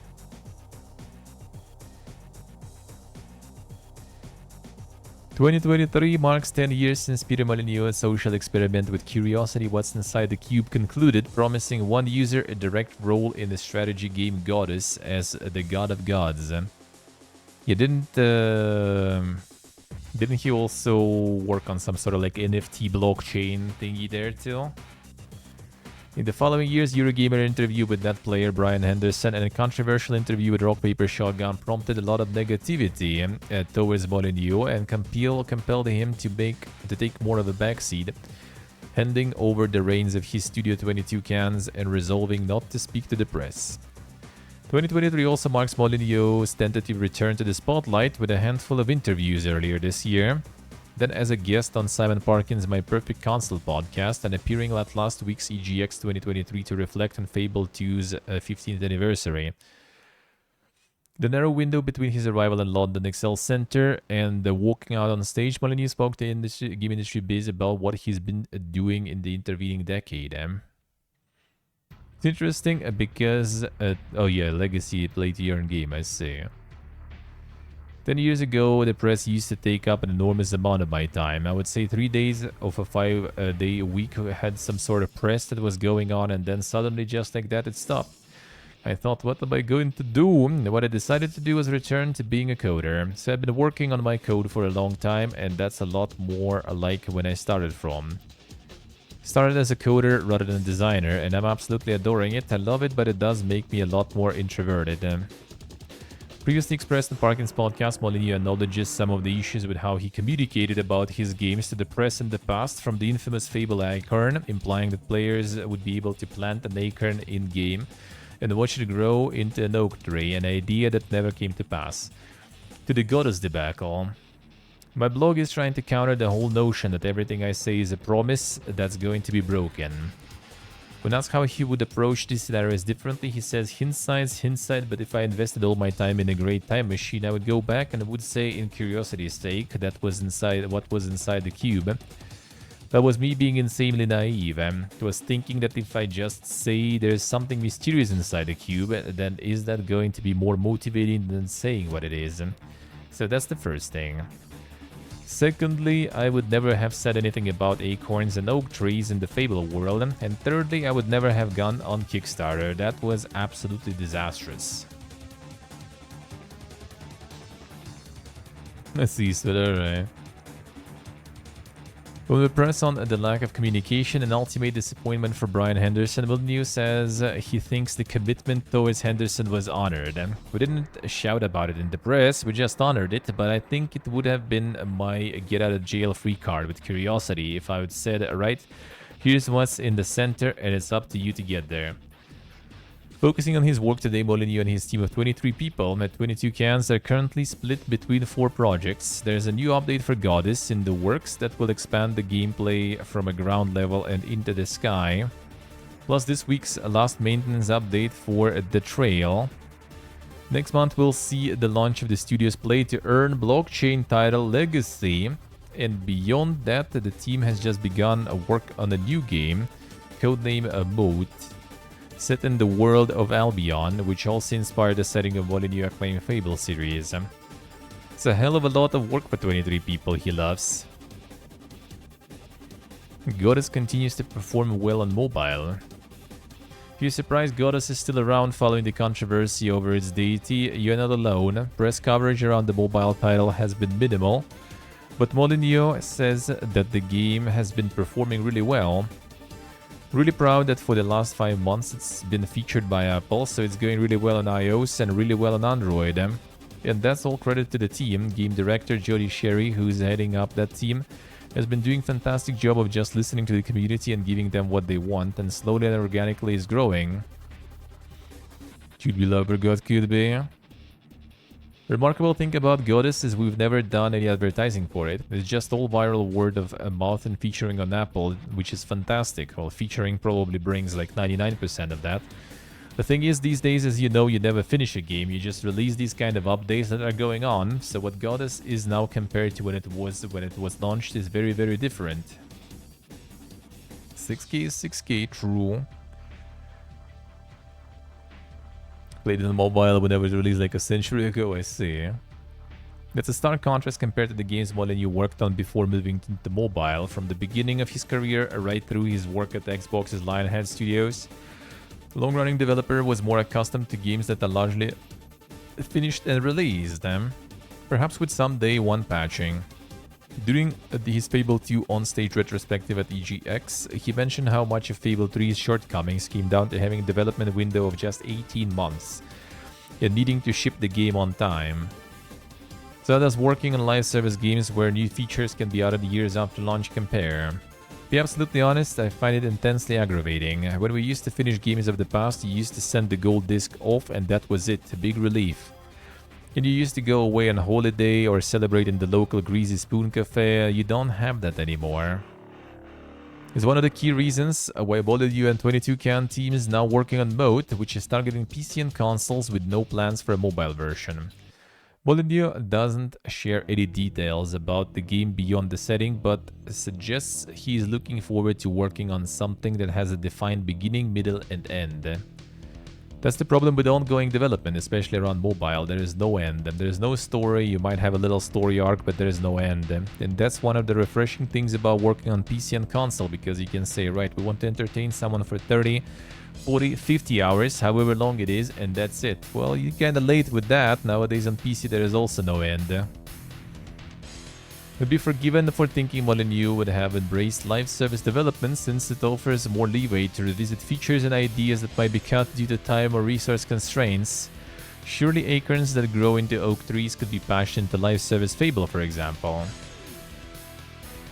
I think there's benefits to both, and normally when you're thinking through and designing something that's really open-ended, you can kind of explore a little idea and say, right, that will be update number 1, that will be update number 2, which is nice.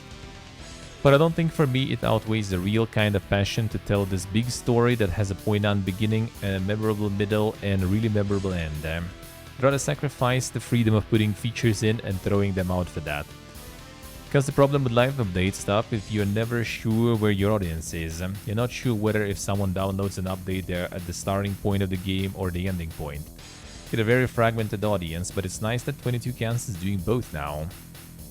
64-year-old developer tells us the reason he decided to veer back towards traditional platforms he's becoming increasingly conscious of time. I haven't got an infinite number of games left in me, and I really wanted to return to my roots. Only got one game left in me probably, and I had this idea brewing around in my mind for a long time. So let's put all my energy and effort into this last game. Value odds that mode is far too complex for touch controls, observing that some games are better suited to console and PC.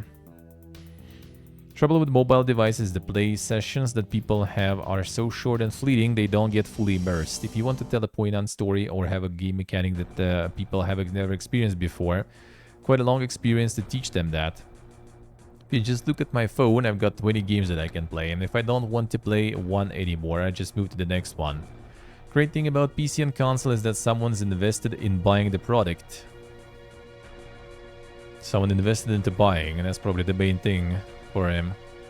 His work progresses on Mode. Modiniox will be updating followers with a blog, exploring his process throughout development.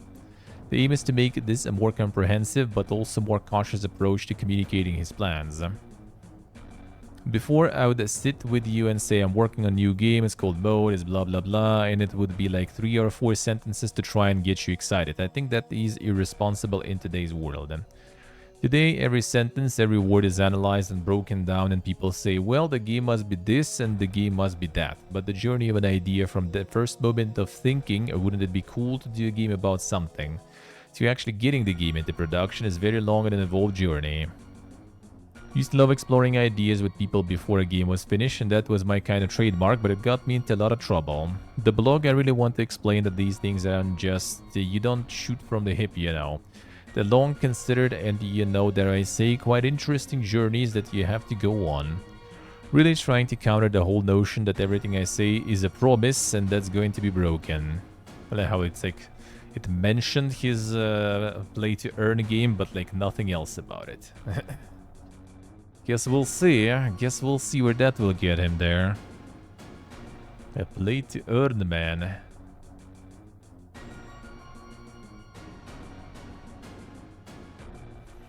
A report, 53% of devs say toxic behavior has worsened in past year. New Unity survey also says that 76% of players avoid games known for their harmful communities. That's why so many play League of Legends and stuff like that. Top 3 genres where people encounter toxic experiences were FPSs at 51%, sports racing titles at 49%. The racing titles, alright. And Battle Royale games at 44%. Damn, not even MOBA. Genres with least toxicity were card deck building. Exquisite gentleman there, dude.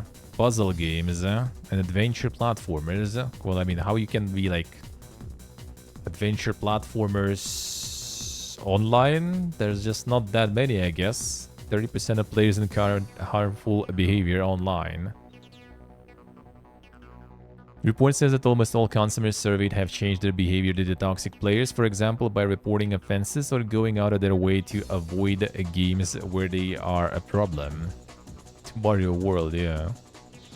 As for what Unity believes developers should do to combat online toxicity, suggested recommendations that include encouraging positive behavior and collaborating across the industry to reduce toxicity.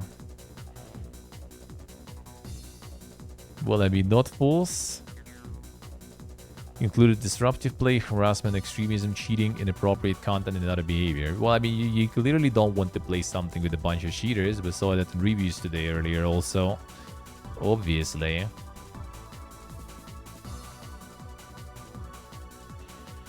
Console and PC games sales fall in Europe during September. European monthly charts. Starfield Mortal Kombat The Crew couldn't offset declines from EA Sports FC and NBA 2K. Damn, the sports is carrying the whole industry there. PS5 continues to dominate across Europe. NBA 2K24 opening 3 weeks on sale are down 17% compared to NBA 2K23. And EA Sports FC 10% down compared to FIFA 23. That's still like not a huge hit. I was expecting like the EA Sports FC gonna take a bigger hit because they switched from like, you know, recognizable name to something completely new and random. I thought that would be a bigger drop, but actually not too bad.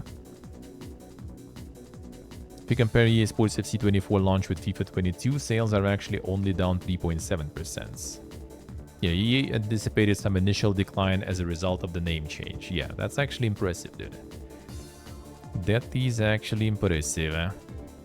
FIFA, Starfield, NBA, Crew Motorfest, Mortal Kombat Payday 3, GTA 5 again. Alright, Titanfall. Holy shit. It's more box copies though, not the digital.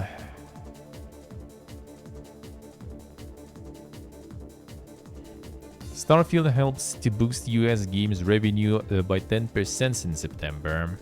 Bethesda title debuted at the top of the charts with PC as its leading platform. 10% increase. Well, technically we... Actually, did we? The NBA kind of sucks there, alright. Forest has 75k active players. I think it's on sale now. And I mean, yeah, Forest is, you know, Forest was quite big, yeah? Now with sale, probably more people going into. Maybe they have like some sort of like free weekend there, no? A weekend deal. No, just weekend deal, I guess, alright. 20% discount. Damn, Steve, damn. The hot take. The hot take there. Diablo 4 and 20 from the 7th. Yes, the season people are not very looking forward to it. Not surprised, eh?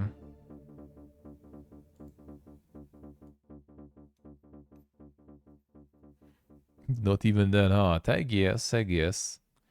Monster Hunter now hits 10 billion downloads. Niantic RPG originally reached 5 billion downloads within a week of its release. So that's like at least some Pokemon Go like that actually succeeds somewhat, seems like. Because I think Harry Potter one kind of failed. The Witcher one kind of failed. What else did we have there? This one so far looking alright, I guess. Depends on the long term though.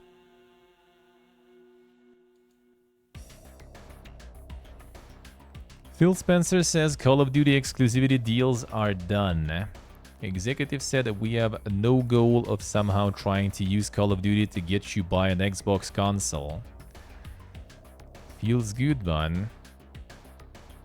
I don't want you to feel like there's content you are missing out on. That's not the goal. I have no goal of somehow trying to use Call of Duty to get you to buy an Xbox console. We'll see. At least for like 10 years. The Insane Jink in the Forest, I see.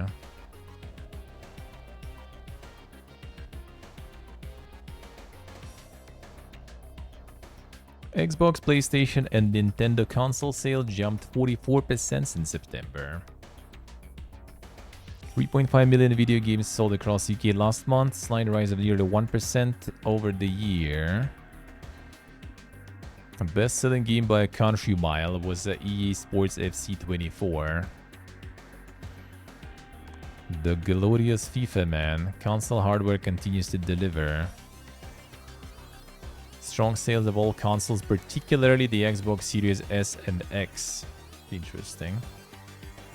Everyone buying the Starfield machine. Sales up 136% month on month. Series X SKU was narrowly the most popular version last month. Damn son, not even Series S anymore. By just 100 units though, alright. The 1TB Series S console was the third best-selling Xbox SKU. Not bad. The Toad Machine, yeah.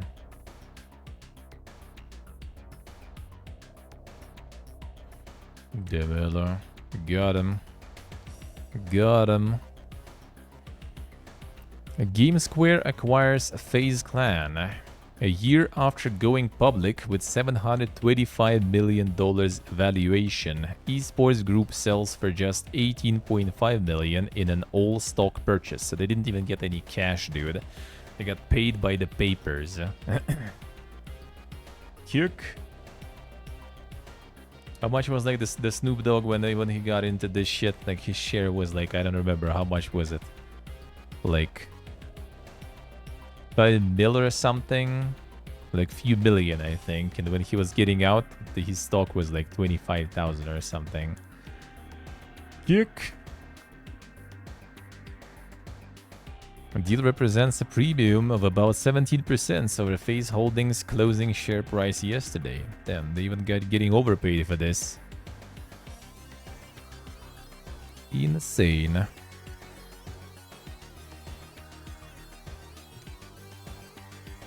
That's quite the drop there. Gaming community represents one of the largest and most engaged segments of the attention economy. Acquisition of one of the biggest names in gaming serves as a perfect illustration of how we have built a powerful infrastructure with expansive too, I guess, scale, then used to leverage full spectrum of resources within the GameSquare ecosystem. Also thrilled to welcome back the founders of FaZe Clan and their fans, one of the most deeply engaged communities born on the internet. I have no idea what they actually even do. Like, I don't even know. Are they still even like competing or somewhere? In which games? Because I don't know, like in League, I don't remember them kind of ever, to be honest. Neither in Dota, I think. I guess like some shooters or something. Through CSGO match skills could be. Does the community do watch streams? I don't even know if they like stream or something. I don't even know. I only remember that they were like, you know, like party harding in the lockdown and stuff. That I remember. I thought they basically just kind of at this point just like, you know, drink, like snort coke or something, and do nothing basically anymore. Especially when they were like, you know, going public with like a valuation of 700 million. But then everyone realized what they're doing, I guess, and here you go, 18 million. Yeah, not sure actually. FaZe Clan will get back to... Oh, they got like original founders there, right? Get back to where it was in peak years. And grew up on the internet, understand this brand better than anyone ever could. Grateful to have found a partner in GameSquare who sees that value in us and can help execute our vision. We're going to produce first, talk later. Yeah, I feel that's like something already, you know, like the old name that not a lot of people probably even know. Streamlining corporate costs, yeah.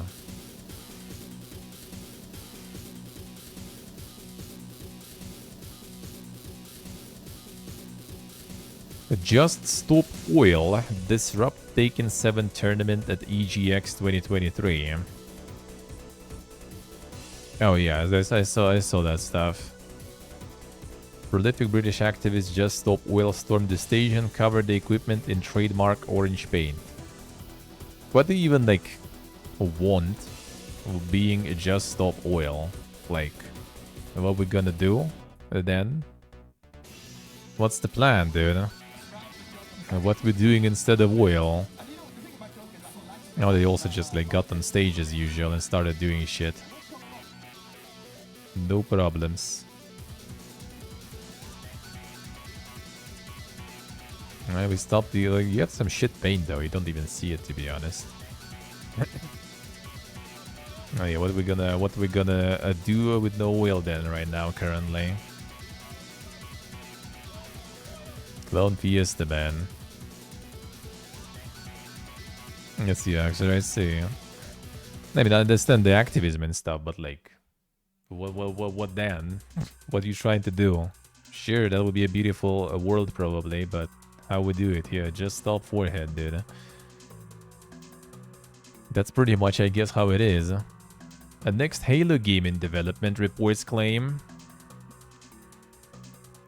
Reports come from the SG Bitcast gaming podcast hosted by Seasoned Gaming, and this specific tidbit of information handed down by the site's editor-in-chief Ains. When asked about the series, Ains stated that there is a team actively working on the restructure that is building the next generation of Halo on Unreal. That Unreal Engine.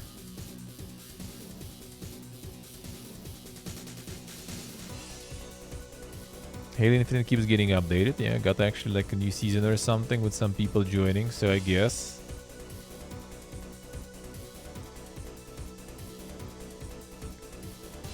True, that's kind of true, actually, yeah.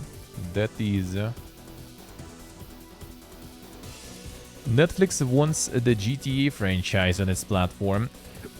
A report says... A new report from Wall Street Journal outlined that Netflix has been in talks with Take-Two Interactive and Rockstar Games over obtaining the license to have GTA on its platform.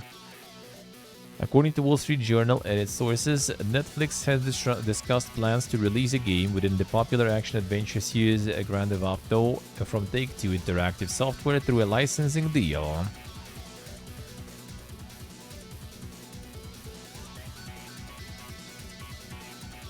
Despite reports and rumors online taking the information out of context, the deal is not for a new game under development of Netflix. Instead, Netflix simply wants the rights to have a GTA game on its platform. Report does not delve into which game, but can be assumed that is likely referring to the latest unannounced but leaked GTA 6.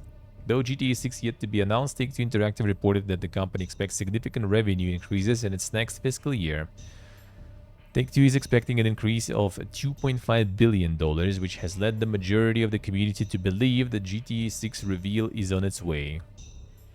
Report also reveals that Netflix now has a huge focus on mobile games and as such will be launching a wide range of mobile games on its platform in the coming months. Games include the Korean thriller Squid Game and supernatural comedy Wednesday. Alright, so they just like basically making like the full gaming adaptations.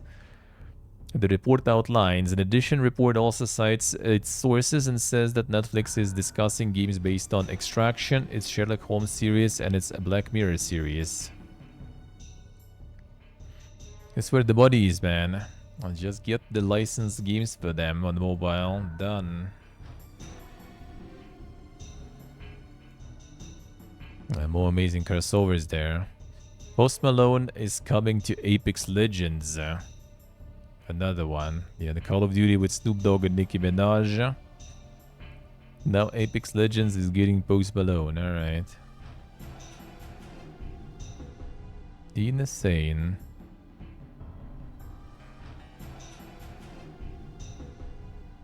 Little Milcard could be. Could be. Went at the gaming for a long time with him and fellow rapper Lil Yachty being among the first celebrities to live stream on Twitch in 2017. I think 2017 was already quite late there. There are probably already like a whole bunch of them there. Even before that, I would assume. Insane, dude. It's getting in Armenia. Well, apparently Abu Dhabi there. So we're getting some... some Emirates there. Got some Coca-Cola, some chips I think too. Something like that. Payday 3's player count crashes as first patch is delayed again. Dude, the fumbling of that bag there, holy shit, man. Already we're suffering. Now they're making it only worse there. It hasn't even been a whole month since Payday 3 has released, but the players are already actively abandoning the long-awaited game as a result of its beleaguered launch. Since the drop, Payday 3 has been plagued by plenty of issues, most significantly the network issues that have arisen as a result of developers' decision to make it an always-online title. Doesn't end there. In an announcement, Starbreeze revealed that the first big patch that's supposed to resolve many of the current issues Payday 3 is experiencing has been delayed. Was supposed to drop mid-October, but owing to some issues that need to be fixed, it doesn't look like that will be the case. At least it's on Game Pass, yeah. At least you can try it, see how it works, and then probably never come back, I assume.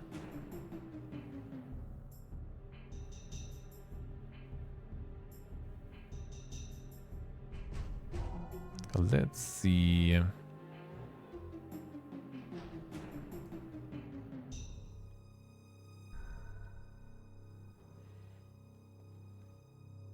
Alright, something more from Phil there. Let's get him. Spencer discusses the future of Activision Blizzard King following acquisition.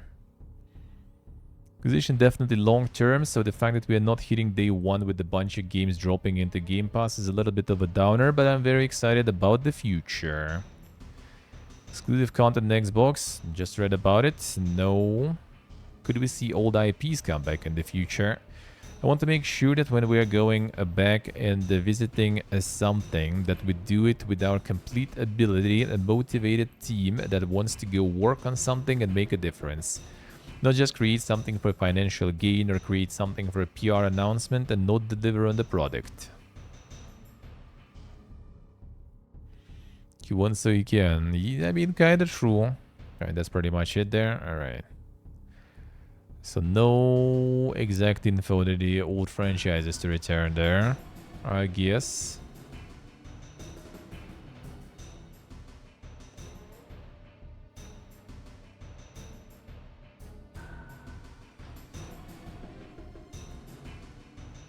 Alright.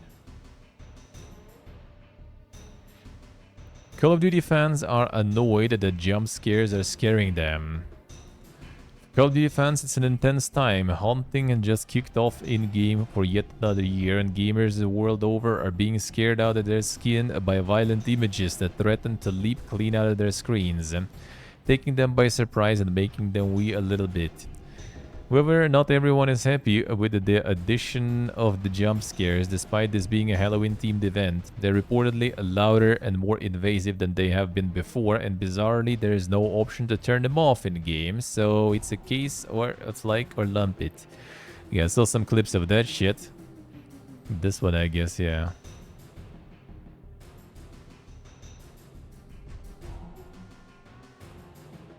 Like, bro. Why? I mean, at least make it an option so you can turn this shit off completely. Amazing, dude. Yeah, it's stupid. It's really stupid, man. Why?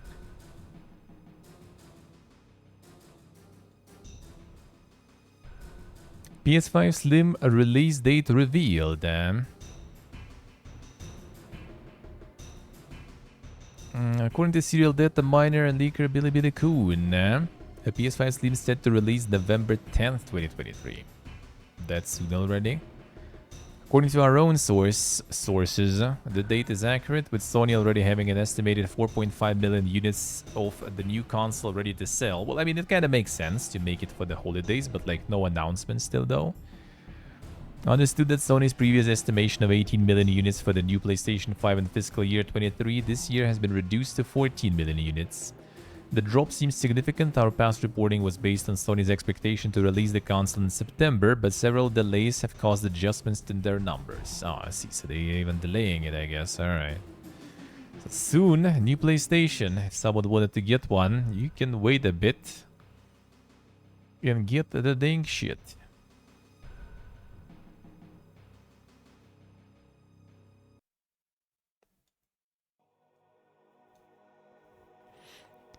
Harry Potter Quidditch Champions is Rocket League beats Harry Potter. Damn son, they're still going. Biggest ongoing playtest to date. The introduction of new game modes, skins, and more. Gameplay loop being very similar to Rocket League. Granted, if you're a fan of Harry Potter, have at least seen one or two movies, you might already be aware that Quidditch doesn't exactly give the developers a lot of creative freedom for a multiplayer game mode, but the game itself does appear to be fluid, fast-paced, and have a skill gap that players could come to enjoy. Damn, actually good stuff, potentially.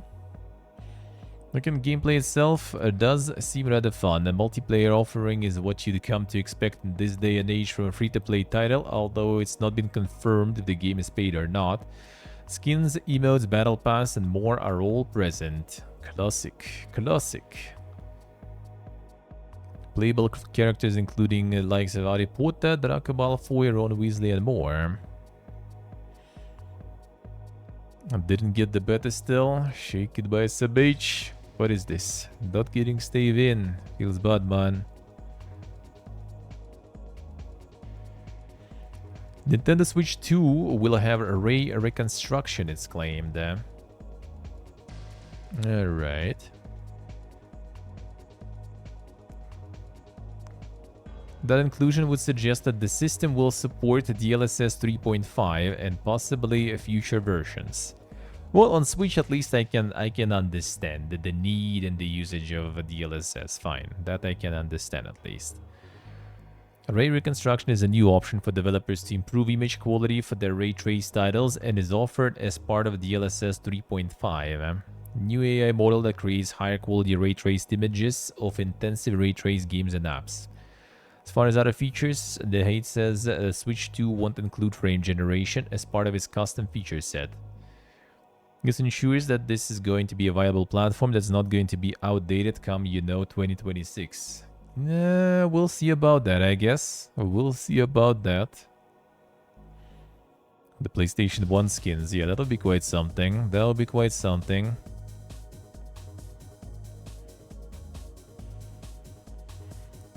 Fallout's Magic the Gathering set has been revealed in full.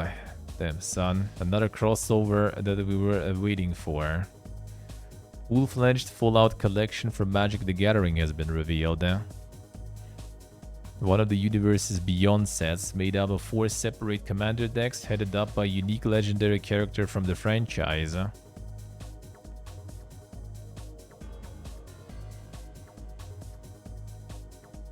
Not they have there. I'm the Alpha Deathclaw. Damn, son. Scrappy Survivors, headed by Dogmeat. Mutant Menace, headed by Wise Mothman. Then they got F-76 therein. Science, headed by Dr. Medicine Lee. Hail Caesar, headed by Caesar. Damn, son. And I think that they're acknowledging the existence of the New Vegas there a bit, I guess. Hey, Portable, hello. How we doing, man? Happy Sunday to you too. Got the Caesar himself. At the moment, the entire collection can be pre-ordered for around $165. Oop, man. That's a lot of paper for that paper, man. How do you even like play that even later? Like, so you have like the Fallout deck and what you gonna do with it? Or just play it against like anything else? Or does that work? Or do you need like someone else with Fallout decks to play? 165, holy shit, man. Yeah, just look at it. That sounds about right though, to be honest, yeah, especially if you don't have anyone else to play with. That would be kind of cool, I guess, but yeah, they could get some like more interesting characters and stuff, I guess. And a little, better price, maybe. At this point, they may need to make like, full connection. Like you buy cards IRL, you can just start them digitally through some like code or something, right? So you you got your collection in paper, but you also can play it digitally with others, for example. But I guess they'd rather sell you paper and then they sell you the digital stuff separately anyway. So that's probably the model there. So that will never happen. Play Diablo 4 for free this weekend. Well, it's almost over already. Or Lawn Mowing Simulator. This weekend, gamers who have subscribed to Xbox Game Pass Core or Xbox Game Pass Ultimate will be able to take part in an exclusive free Play Days event. It runs until Sunday, October 22nd. And until then, NBA 2K24, Lawn Mowing Simulator, Hockey Life, and Diablo 6 apparently will all be free to play with some limitations and caveats. And just do the lawn mowing in Diablo. Easy.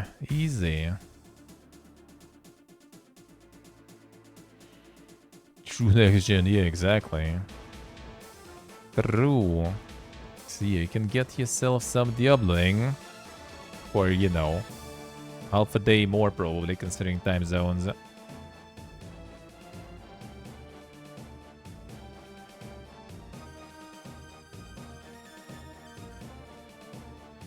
Baldur's Gate 3 6 speedrunners are seeing how long it takes to get laid. Damn, 2 minutes now already. Insane. The record appears to be within 2 minutes. Boog. What a run, dude. What a run.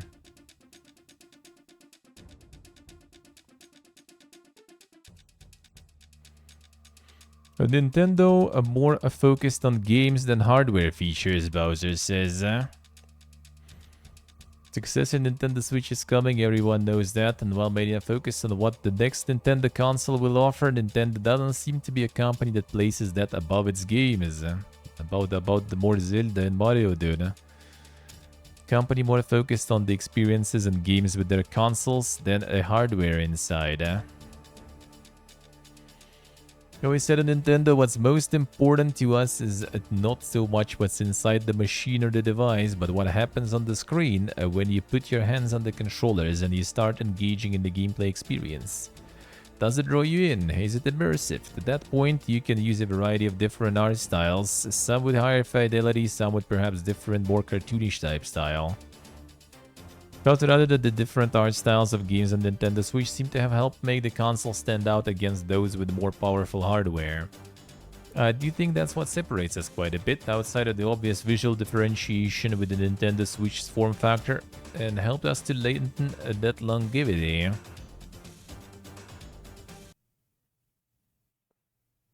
Can you imagine, Portable? Can you imagine?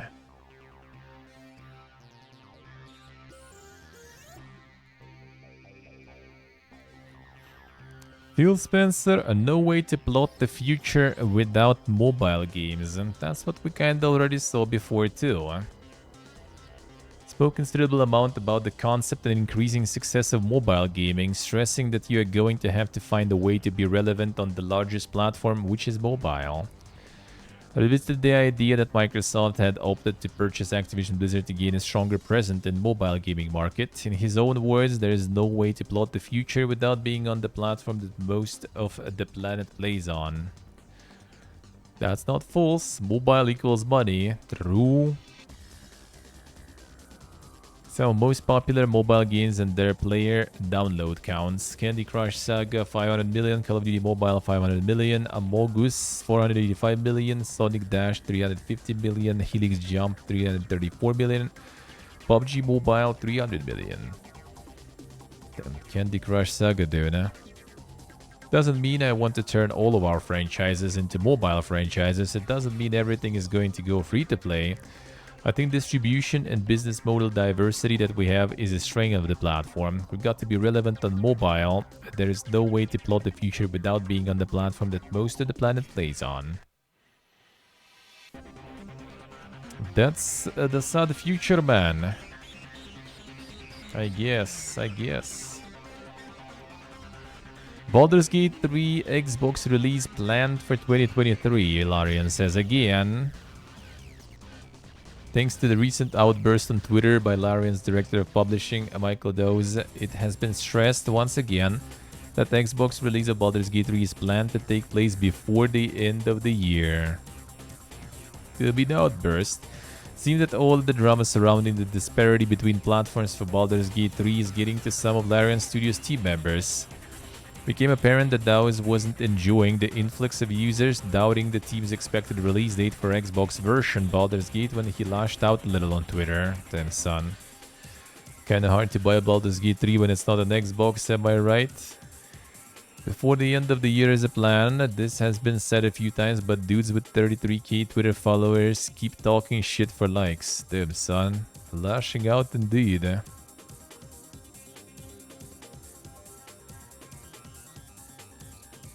Present, there is no release date for Baldur's Gate 3 on the Xbox, but there is a window, even if that window is rapidly closing. I mean, probably for the holidays, we'll see. 2 months to announce, promote, and ultimately release the game on the Xbox. I think promotion is not even an announcement they can like live without it, to be honest. The release though, yeah, they need that. They need. We'll see. We'll see. I mean, they already kind of working on it for a while, so I think doable. But yeah, probably that Series S, man. Series S there. Alright. Yeah, and pretty much almost there. Yeah, that seems like it. Game subscription revenue to reach $22 billion by 2027, research shows. Report published by Omdia, it has been forecasted that the market revenue secured by gaming subscriptions and the cloud gaming market will exceed $22 billion by 2027. At the moment, it's floating around the $16 billion mark. Not bad already. Report breaks down the market into 8 subcategories, including in-game subscriptions, cloud gaming libraries, and platform access subscriptions. Subscriptions have evolved into a cornerstone strategy for leading game companies, which increasingly emphasize expanded capabilities, exclusive content, and cross-platform accessibility. However, subscriptions' role as the primary business model remains unproven. Offering cost-effective and user-friendly experience, sustaining blockbuster game development within this model raises difficult financial questions. True. This further underscores our belief that while subscriptions will continue to grow, they will not become the dominant business model for games, but rather complement a diverse range of monetization approaches. User-friendly, nope. I think subscriptions currently, the Game Pass is amazing. Like I say that. The only problem I see with the subscriptions is when it goes, you know, the TV way. So we're gonna get like 10 different subscriptions that will offer you different stuff that you will need to navigate. That will be bad. But for now, Game Pass is super good. Game Pass actually like helped me to get stuff many times. Like the amount of value I got from Game Pass at this point is ridiculous. It's insane how good it was for me so far. I mean, I still have it now. Play Lies of P and still plan to play Starfield there too, so you know. Good for streamers who want to play a lot of games. Well, I mean, kinda, partially. I do agree with that. I think it's good for everyone who wants to play a lot of games, right? First. And even if you just want to play one game, like getting subscription for like what, $10? If you can finish it in a month, then why not? Don't have to shell out a full price for a game every time. Yeah, and I think even for one game, that's good. I think. Prefer to buy game for keepsies? I mean, yeah, it depends. It depends. Like if it's something I just want to play once, subscription days. If it's something I want to return, if it's something that's gonna get like DLCs I will be expecting or something, then yeah, I'd rather buy it. But also in the same time, might as well just play it first. Like that's the plan with Starfield later. I'm gonna just play it on the subscription, and then at some point when there will be like some dank mods, some dank DLCs and everything, then I just gonna get it, you know, later on sale. Good for poor people like you. I mean, for it like me too. Yes, Dave. Yeah. I think so. I think it's good for everyone, really. And the thing is, like, they don't lock things on subscriptions. So it's not like you can't buy your game, right? You can still buy it if you want. It's just if you don't, then you can just pay your $10 and just play it on that. That's it. That ain't too bad. I say that ain't too bad. Alright, one sec. Let me check here. Was there something else there? Oh yeah, this one. Alright, we'll get that. And alright. This one then.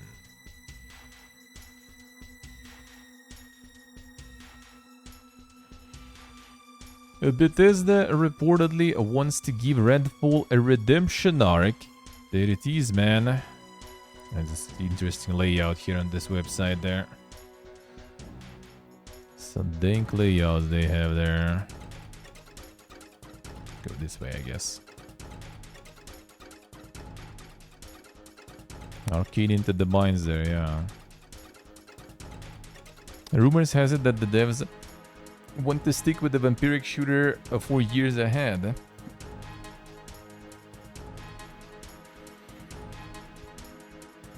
A Redfall, once ambitious Xbox exclusive, couldn't hit home in terms of fan and critic reception back when it made landfall in May this year. In fact, the game was more of a disaster at launch, coming with a mountain of bugs, performance issues and fundamental flaws that pretty much label Redfall unenjoyable. Combine that with silence from dev's side and the picture is painted dismaying the year.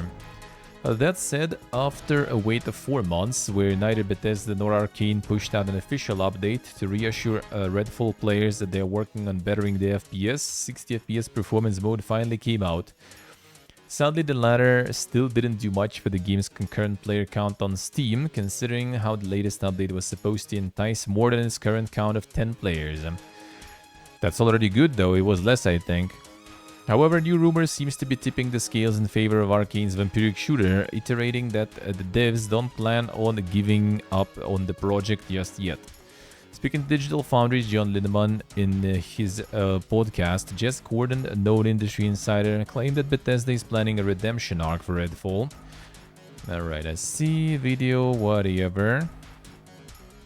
Spoke to some Bethesda people, and well, I say I spoke to, but I eavesdropped their conversation at the Not E3 events in LA this year, and they were talking about sticking with the game. They were talking about sticking with the game for years, and you know, they want to give it a redemption arc and stuff like that. Yeah, there are a total of 14 players. It's growing, man. It's growing. But I mean, I do believe that. They did give Fallout 76 a redemption arc after all, right? So like they could kind of like by the analogy, they could be like, well, we can do it here too. And maybe they can, we'll see. But it's a little different story though, because Fallout 76 is a Fallout, right? So it already is, you know, franchise that is big by default, by definition. And even the original state of Fallout 76 wasn't too bad. And it did acquire some audience already. Like at least people were playing that, and Redfall doesn't seem like people are playing it, you know. So we'll see. We'll see how that will go. They force Arcane to do it. Well, it seems like developers themselves want to do it. So I don't know. Maybe Arcane wants to do it. I don't know. Not to mention that there is like not that much of an old Arcane left anyway, right? In the first place. So maybe that might actually kind of be like a little bit of a desperation move, you know, like if the studio already kind of like fell apart hard. Though they might just want it to be like, you know what, let's like try to work on this, secure some more investments to try to, you know, make a comeback. If it works, good, we get back our rep and everything. If it doesn't work, well, at least we're gonna get paid for some time, and then we come up with something, you know, maybe that. Maybe that.